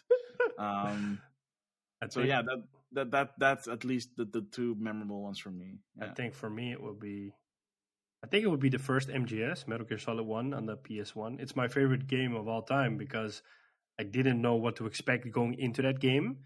And I remember I was pretty young at the time, so I didn't understand a lot of what I was playing. And in some cases, I mean, that game did so many things differently at the time. I mean, it had voiced cutscenes, it was almost like a movie.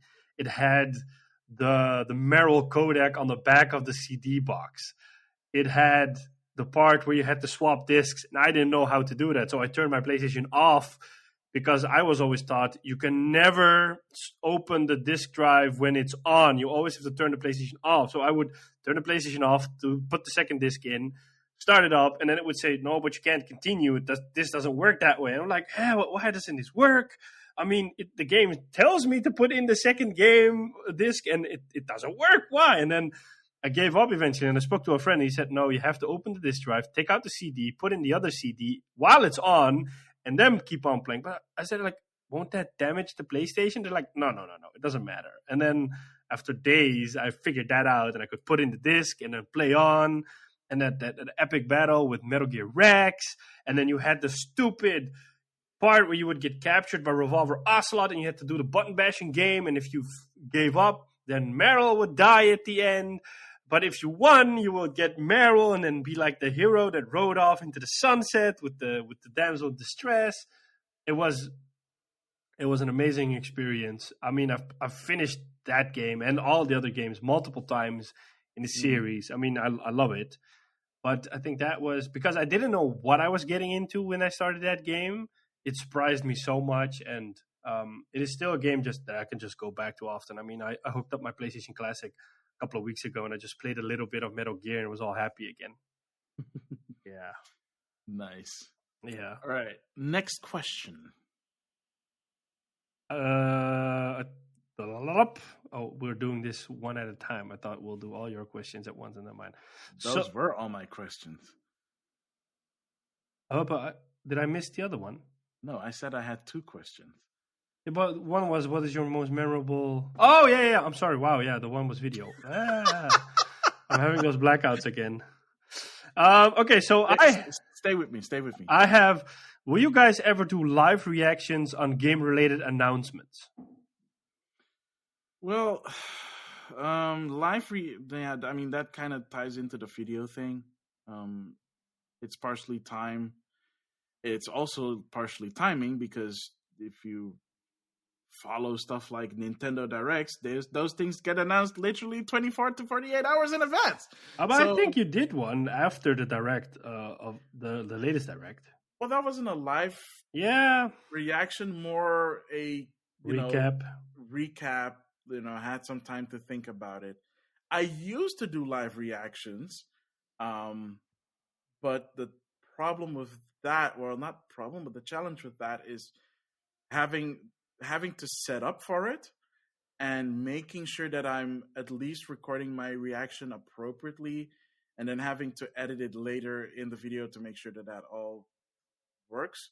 I don't have a pipeline for it. I'd have to set that up for myself. I don't know about Sean, if you would be willing to do that. If I have a pipeline to set it up for whenever there's something to react to, I am more than happy to do it.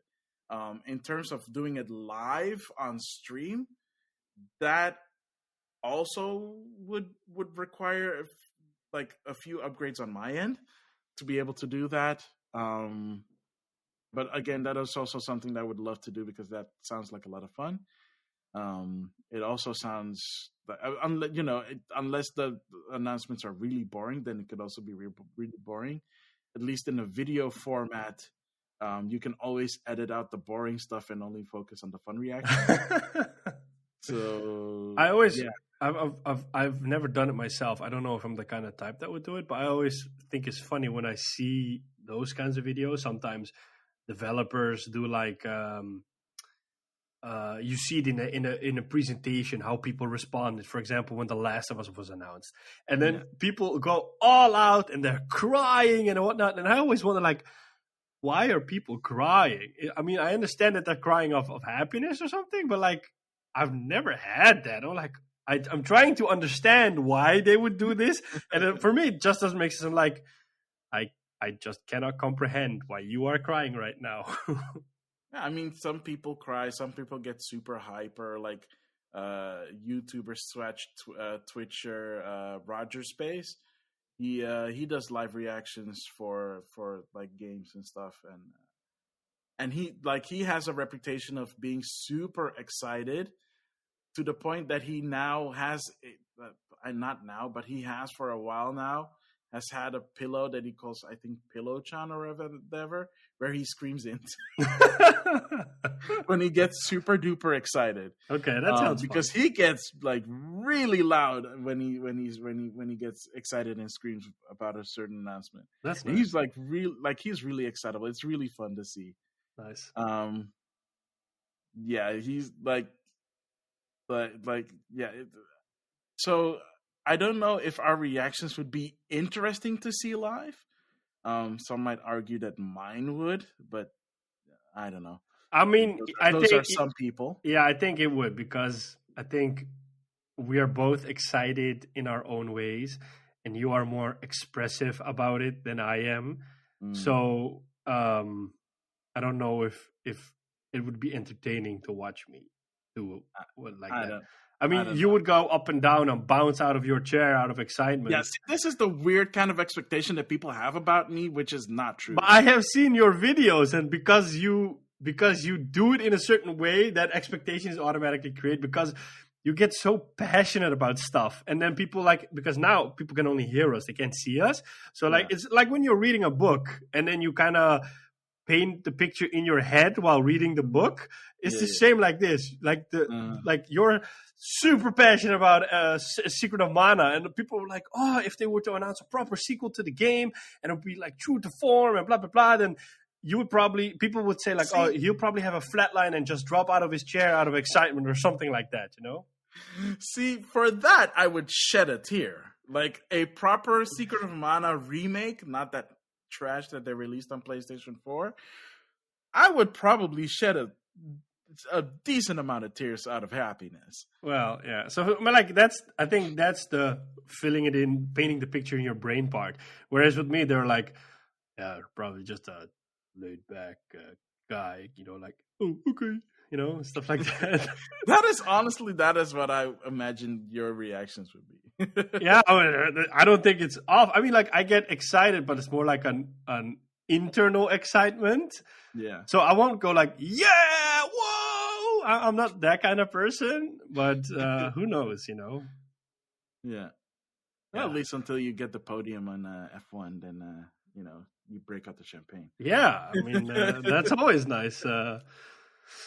Let's see. Another question would be, how long will Nintendo keep the Switch before releasing a new console? And in this case, is not the Switch Pro. So I think the successor to the Switch, what comes after, not like a hardware revision, what the Switch Pro will probably be, but more like a Switch 2, to put it that way, or whatever they'll call it. Okay, so here's the thing about that, right? So, the president of Nintendo, Furukawa-san, has stated that the Switch itself is in the middle of its life cycle, which is its 4th year, by the way, because this past March 3rd, it was the 4th anniversary of the Switch launch. Okay. So if that's the way they're looking at it, and they still say that they still have more stuff to do with Switch, I'm assuming revisions are in order. They're also talking about different SKUs, like, for example, the Monster Hunter edition and the Mario edition and the Animal Crossing edition. You know, different editions also count towards that. Any other revisions, like a Switch Pro or a Super Nintendo Switch, which is, I feel like, a way more fun name, because that harkens back to the Super Nintendo days, or Super Switch, or whatever they want to end up calling it, just not new Nintendo Switch, because then I'm going to slap someone. That will probably be the name. I'm going to slap someone. Good luck with that. You can't do it now in the COVID era. Oh, I can slap someone. It's just not very polite to do so. But if we're talking about the next thing, I think in like 3 years from now, maybe, because the console generations have shifted from 5 years to 7 years now. But the question is, if you're saying the next thing, do you mean that they will step away from making a hybrid console and make something more traditional? Because I don't think that they're, at this point, I don't think that even if they were to bring out something completely new, that they would ever step off from the hybrid concept.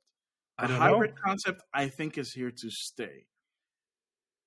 They might make a separate stationary stuff like they did with the handheld only Switch Lite. I don't know. I mean, But I think it has to do with which direction do they want to go in. Is it, do they want to keep being this underdog slash indie machine slash we're just doing our own thing and we don't care about the rest? Or is it more like, okay, but with form comes power. So if we go to a traditional box like an Xbox or a PlayStation, we can include more power. And I don't think Nintendo will do proprietary stuff. They'll probably just do off-the-shelf parts because that's cheaper, I think. mm-hmm. But I know that Nintendo always does proprietary stuff, but eventually it has to be the change point. So like if they want to go into the direction in which they're like, yeah, but now we want to fight against the other two, which they probably don't want to, then they'll have to go with the traditional box because that allows them more power. They stopped caring about that a long time ago. So I know, but like at the very least, I will say this: do not expect a traditional like console from Nintendo ever, because they haven't done that since GameCube. And look at how that worked out for them in terms of GameCube, because GameCube, this is something that I only recently found out. Apparently, GameCube sold technically worse than the N64. And that already was not a popular system, apparently, in terms of Nintendo. Really? And I'm thinking it's just like shy of a couple million, but it still stands to reason, right? So that's the last time they had a traditional console. And the last time they tried to do a traditional console, we ended up with the Wii U gamepad. Yeah. So I don't think so. If they're gonna do something, Nintendo always tries to do something unique and off the beaten path that gets people's attention and is just fun in general. Something that gets people's attention, that gets people talking. And I don't think they view themselves as underdogs because they make plenty of money. Trust me. Yeah, but I mean, in gamers' eyes, they might seem as an underdog, but in Nintendo's eyes, they just see the profit margin and that the profit margin is huge and that they're making money. So I think they're good. Yeah, I mean, I don't want to go into it. I just don't want to go into it. It's not the proper segment for. We have to move on to the next. Yeah. Question. So another question would be, what do you think about Vigor, which is the game I mentioned in my what I've been playing? I basically said what I think about the game. So yeah. And now we come to a sensitive question. And I think before we answer this question, we need to clear something up. Well, I think it's best to state the question first before you make your statement. Well, I can do that. Okay. So the question is, what do you think of gamer girls? And I'm just going to say it as it is. We have, in the past on this podcast, taken a very firm stance in which we condemn toxic male environments. We've talked about how things go at Riot Games. We've talked about other developers in which that there's a toxic male culture in which female workers have less opportunities or are basically bullied away or are constant victims of harassment and therefore have to just either quit the game industry or just leave the company they wanted to work at. I mean, we're supporters of equal rights. We're supporters of equal career opportunities. I mean, I never understood why there has to be like a gender thing here. I mean, we're all gamers. We all love sharing our passion for games. We all love, if it allows for it, coming together to play games. But in the current world, it's maybe a bit difficult. So yeah, let us be very clear on this. That this is, and in the past was our stance, and is still our stance. But I do feel that this is something that we need to address because it is turning into kind of like an elephant in the room. And it is almost like a taboo subject to talk about, because if you do, and it's not in the lines that people expect, then you are labeled a female hater, you're labeled anti-feministic, your people try to cancel you or whatever. And I honestly would have said that's just a load of nonsense, because we are all entitled to an opinion. It is freedom of speech at the end of the day. Yes, it is not. You don't. If you give your opinion, you have to do it in a way that doesn't necessarily offend someone personally, because that's not what we want. So yeah, I mean, I do think we should address the question. Yeah, totally. I mean, you've already addressed it in a lot of ways, and I've just explained our stance on it. So. I mean, our stance, but that also answers kind of the question, doesn't it? Like, if you're okay, so I don't like that term. I'm gonna be straight up and say that I don't like that term, because it is like at least back in the day when there were so few so few women, not only in the games industry but also like gamers, you kind of use the qualifier because it's a rarity. Yeah. And now with the proliferation of the internet and social media, people can actually share their passion, and for one, gaming is not seen as much, at least by our demographic and as by a our guy thing, age range, as a guy thing. It's just, and also to a lesser extent, also not as a nerdy thing, because you have professional American football players playing like video games, and pro wrestlers playing video games, and like being really passionate about it, and expressing their nerd love. And then you have the posers that pretend to be like, oh, we're into this now because we're cool and we're going with the trend. People, I'm not going to say which ones I feel that are like that, because I know that there are some among them that were genuinely nerds growing up, that are not posers. But I also know there are 100% influential people and celebrities that pretend to be like, oh, we were nerds before it was cool. Yeah. No, you were not. You're pretending to be that. And even if you ever played like Pac-Man or Super Mario Brothers once upon a time as a kid, that does not give you nerd cred. But when we come to the question of female gamers, like the term gamer girl is something that that I'm pretty sure that most people have stepped away from, but it's still being used. I just say female gamers.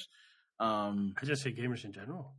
Or just gamers in general. I think the issue comes partially from history, in which that maybe when you and I were growing up, if you were playing games, it was not cool. It was either bad. You were nerdy in a bad way.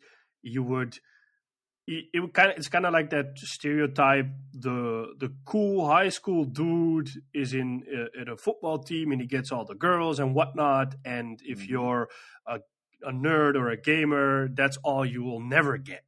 And I think it's because they slapped a label on it in those days. I think people eventually, with that label, started to own up to it and said like, okay, you know what? If you slap this label on me, if I'm a nerd and it's a bad thing, then it's going to be my nerd world with all my nerd friends. And since we're all men, this is our little men's world which we can escape into and do whatever we do. And as soon as I think female gamers, in this case, because I have to point it out that way, started to come into that world, they felt threatened, because they're like, yeah, but you always labeled us as nerds and geeks and we were bad, and now you're trying to be part of this. So I think it's like, it could be something that, I mean, that, and then I'm talking like way back, but because what you're seeing now is that, for example, is some kind of jealousy. Is that when you see that a female gamer gets super popular on a social media platform. For example, I saw a video the other day in which a YouTuber was streaming, and then they all told her that either she was hacking or that she wasn't really playing, that someone else was playing, and she was just kicking everybody's ass in Call of Duty. And like a lot of negative comments were like, yeah, you're hacking, or you're not playing this game. You're just a poser and someone else is playing this game. And then she had to resort to like a joystick camera, in which there's a camera pointed at her hands while she's playing with the joystick, just to be able to prove her point. Like, no, this is me kicking your ass in Call of Duty. I have this camera. Do you believe me now? And I mean, like, that is so toxic, so petty. Yeah. Not that I don't agree with that, but I do want to go back to what you were saying about the past. I think the past, I don't think it was more like, oh, it's a boys club, because I don't think gamers in general have ever had that mentality that it's a boys club. That is something that the media kind of basically labeled us as like a boys club. They tend to do stuff like that. The 80s specifically weren't kind to nerds and gamers to begin with in terms of representation. So I think it's more that, and especially back in the day, like if there was a girl in your class or a girl who played video games like Street Fighter, dude, she was like worth gold, especially if she was good. People like flock to that kind of stuff because it's a rarity. And like a very good example in that is an anime that's on Netflix called High Score Girl, which is about this guy in the early 90s in Japan in the arcade scene who basically finds a rival in this girl who is the same age as him, who just kicks everybody's butt because he's like, oh, I'm the best like Street Fighter player, and then he gets his ass handed to him by this girl who literally does almost never talks in the show. But that's because of her upbringing, because she's like from this rich family, and they're very strict in their upbringing, and she's not allowed to do fun stuff. So her release is basically whooping dudes' butts in arcades. Nice. Secretly, by the way, because their parents weren't in the know. But I mean, that image of we are excluding girls from this is mostly portrayed by how the media portrays it. And because the media and most people think that, oh, that's the truth. It's not. It never was. It's just that you don't hear a lot about it. And, they can't be, female gamers aren't being allowed to be vocal about it. Now, in terms of the current state of affairs, if you move away from that, people are now way more accepting and realize, oh, there are female gamers out there. But they still don't get the respect that they deserve, because a lot of people still have that stigma from the past, that it is a guys club, which it never was. It is like this for kids thing, which again, it never was. It's just the portrayal of it that has warped people's minds. I will say this about the toxicity against female gamers is that probably comes from a point where they only played games with guys. So you get this, I mean, it's basically like literally with everything guy related. You create a bro culture, except with stuff like sports, where it was exposed. In gaming culture, it didn't start getting exposed until more recent years. And that's mostly because the bro culture between guys in the gaming in the gaming community was just accepted, and in a post PC Gamergate Me Too era, these kind of things are brought to light way more, and then you realize that, oh, it's not just something that's happened recently, it's something that's been happening for a really long time. But I must say that there is a flip side to that, because I think that partial of that is also because what you'll see on certain social media is that let me put it as like there are two categories. There are the people that play games because they just like it, and they're like basically like you and me. They just like games. They have a passion for games. But there's also the part, and I think that might be the tricky part, and where people might get heated, is that there are also the ones that are playing games, and that they either pose or post stuff online in which they almost use their body or certain features to sell the idea that they're also playing games. And in some cases, that leads to them getting, for example, free stuff from others because they have huge followings.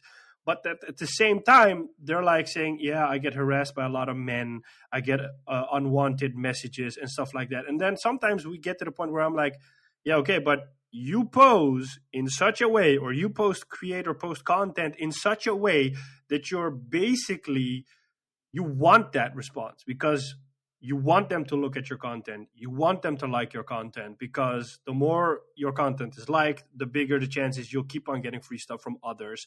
You are basically, how do you say that? You're wow, I just can't come up with the word. You're asking for attention. Yeah, well, you're basically trying to create that reaction by doing that. I mean, I've seen it, and I'm like, really? Do you have to do it this way? There are so many other ways as to how you can post or create content. I mean, like, if you do it, that's fine. But then don't go around saying like I get unwanted messages in my mail or direct message. I'm like, you can't have one without the other. You know when you post this type of content, it will create a certain reaction. And please then just don't go saying I hate men or men are disgusting or this or that, because you can't have one without the other. It is unfortunate, but it is the way it is. You are basically provoking. That's what I want. Provoking. You're provoking a response you know that you're going to get. I'm going to have to disagree with that one like a huge bit, because for one, there are totally women, even if they don't post anything that is attractive in a certain way, yeah, they still get harassed. Believe definitely. But I'm talking about the ones that do it on purpose, that want to provoke. So for the ones that do it on purpose, I'm going to say that there are those that probably do it on purpose. I am also going to say that there are those that do it because it makes them feel good. Not in a way of getting attention or provoking them, but just because they feel good in their skin, that they, might pose in, well, not particularly a sexy way, but something that could be perceived by other people as sexy, because let's face it, there are some people that are freaks. Definitely. Those are the types of harassment that I think is worth talking about, right? Because that's just dudes being complete and total creepazoids. Yeah. And like, even if they post the most mundane photo with themselves, like holding like a game or a console or whatever, like just mundane stuff, they'll still get those creepy messages. Oh, definitely. But that's like those people I put in a category that are gamers just like you and me. They have a passion for gaming and they share it. The part where I'm talking about is where people are willingly, knowingly provoking. Like, as I said, there are two categories. The one you describe is in the category like you and me. And the one I mentioned is like the provocative type. But that's in the idea of that's in the eye of the beholder, though. Yeah, but like that's you assuming that they do it that do it for that. I know that there are some that do it, but how do you discern from those that do it purposefully and those that don't? I understand what you're saying. Like, one, for example, it is how I experience it, and I know that others experience it as well. But the problem is it's something you cannot address. It is something you're not allowed to say, because then automatically you are labeled anti-feminist, a women hater, or they try to cancel you. Whereas you're like, hey, but there are other people looking at this content as well. Maybe this is not the right place to share this. I mean, like, you are old and wise enough to think like, oh yeah, whatever. But there are other people, other age groups, and other people that are also watching it that might not have that filter built in, and they're like, whoa, okay, whoa, that's something else. That's, you know, how to put it. They don't have that filter built in. Yeah. Yeah. This is. I mean, we can continue to discuss this more and more. But I do want to leave it on this note. If you're a female gamer, that's great. More power to you. Like, look, I don't care what you are, man. Dude, chick, it's all good to me. As long as you share a passion. As long as you share a passion, and you're respectful to other people, and you do not smack talk too much in dunking on people that you just gave the biggest L to, it's fine by me. If I get my ass kicked in Call of Duty, fine, but try to like take that W like with some dignity. Just say, I don't care if you're a dude or a chick, man, but if you're like teabagging till there's no tomorrow, man, I don't care, man. I will like block your ass. But yeah, I mean, I think we also I think you also agree with this. Like, this, we're just two guys, and like if there are other women out there who are listening to this, first of all, hi, welcome. I hope you enjoyed this episode so far. And also, if you have your opinions on this particular topic, we would love to hear from you. And if you are even willing to participate in this discussion with us on an episode, please feel to contact us.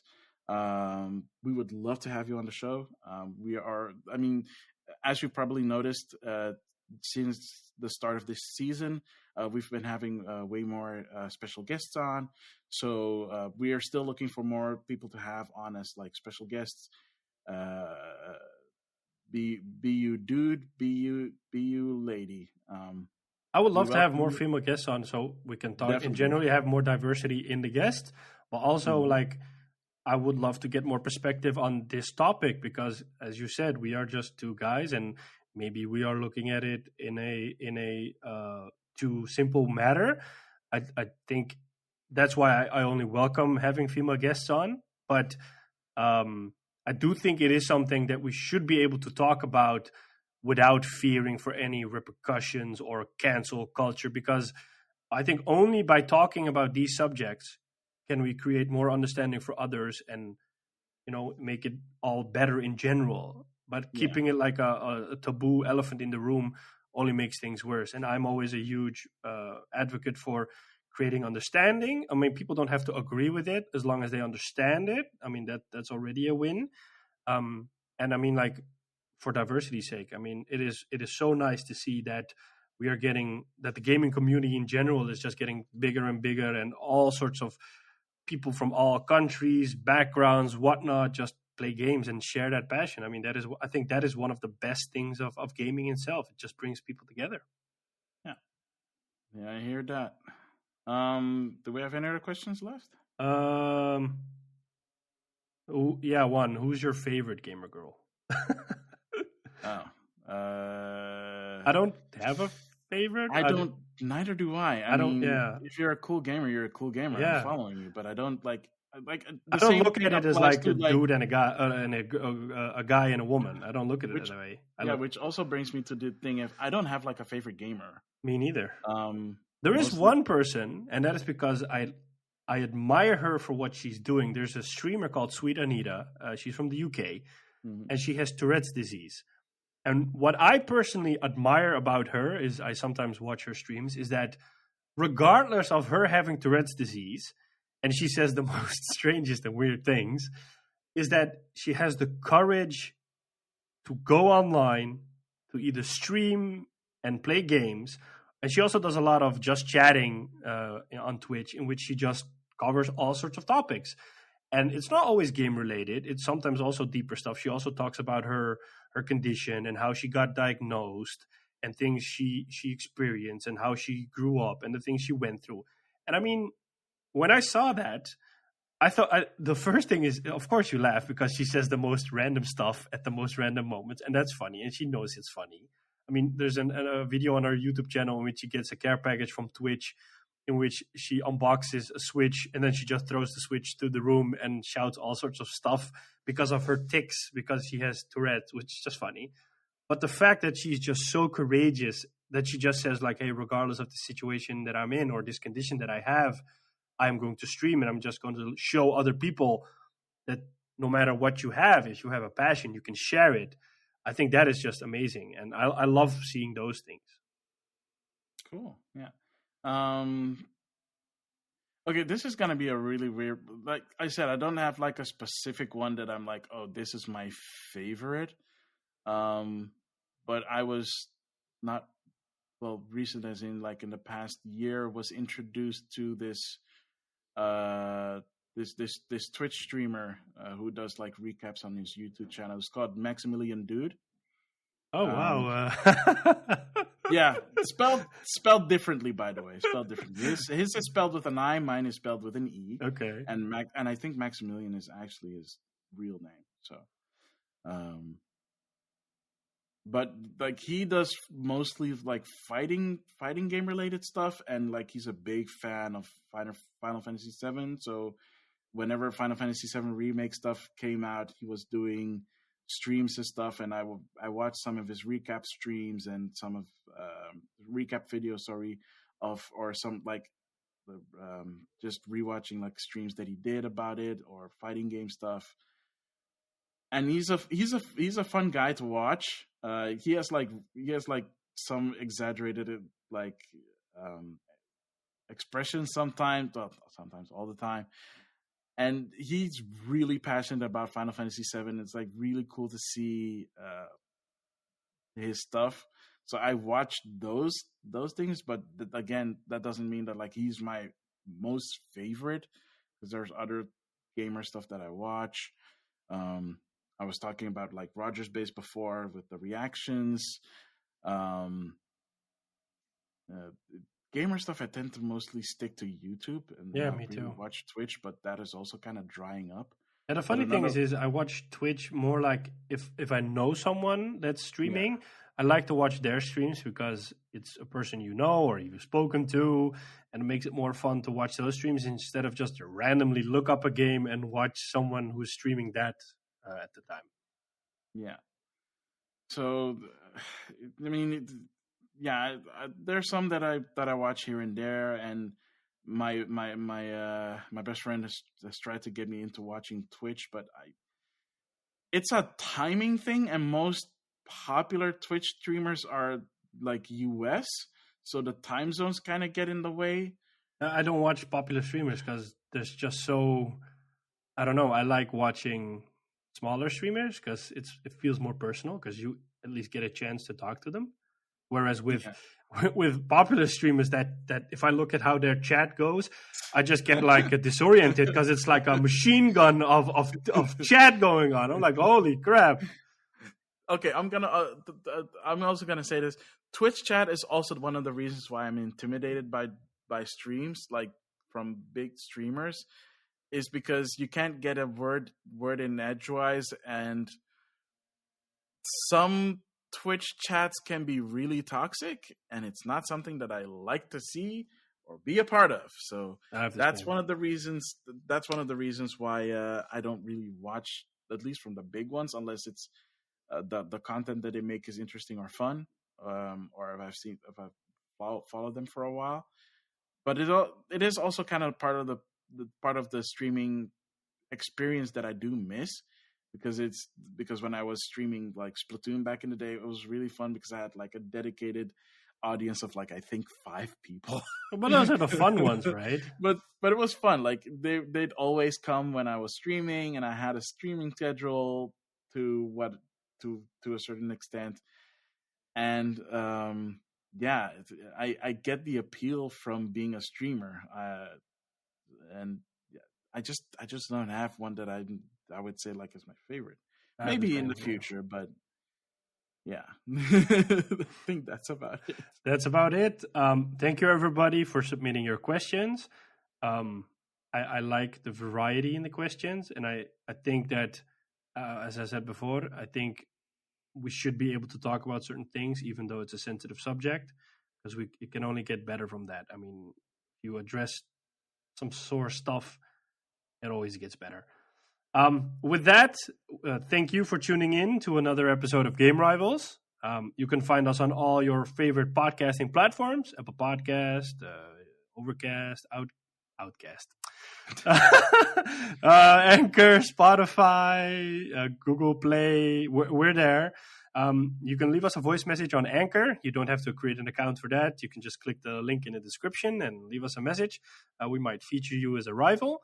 You can find us on Twitter at game_rivals_. You can also find Maximilian on Twitter at Maximilian. We're on Instagram at Game Rivals. That's where I'm mostly at. Maximilian is over at Maximilian_X. If you want all that Secret of Mana goodness, or Monster Hunter's goodness in this case, head on over. You can leave us an email, gamerivalsfeedback@gmail.com. And I think with that, I've had it all. Mm-hmm. On that note, I have and always will be Sean Templar. And I have and always be Maximilian X. And we'll catch you on the next one.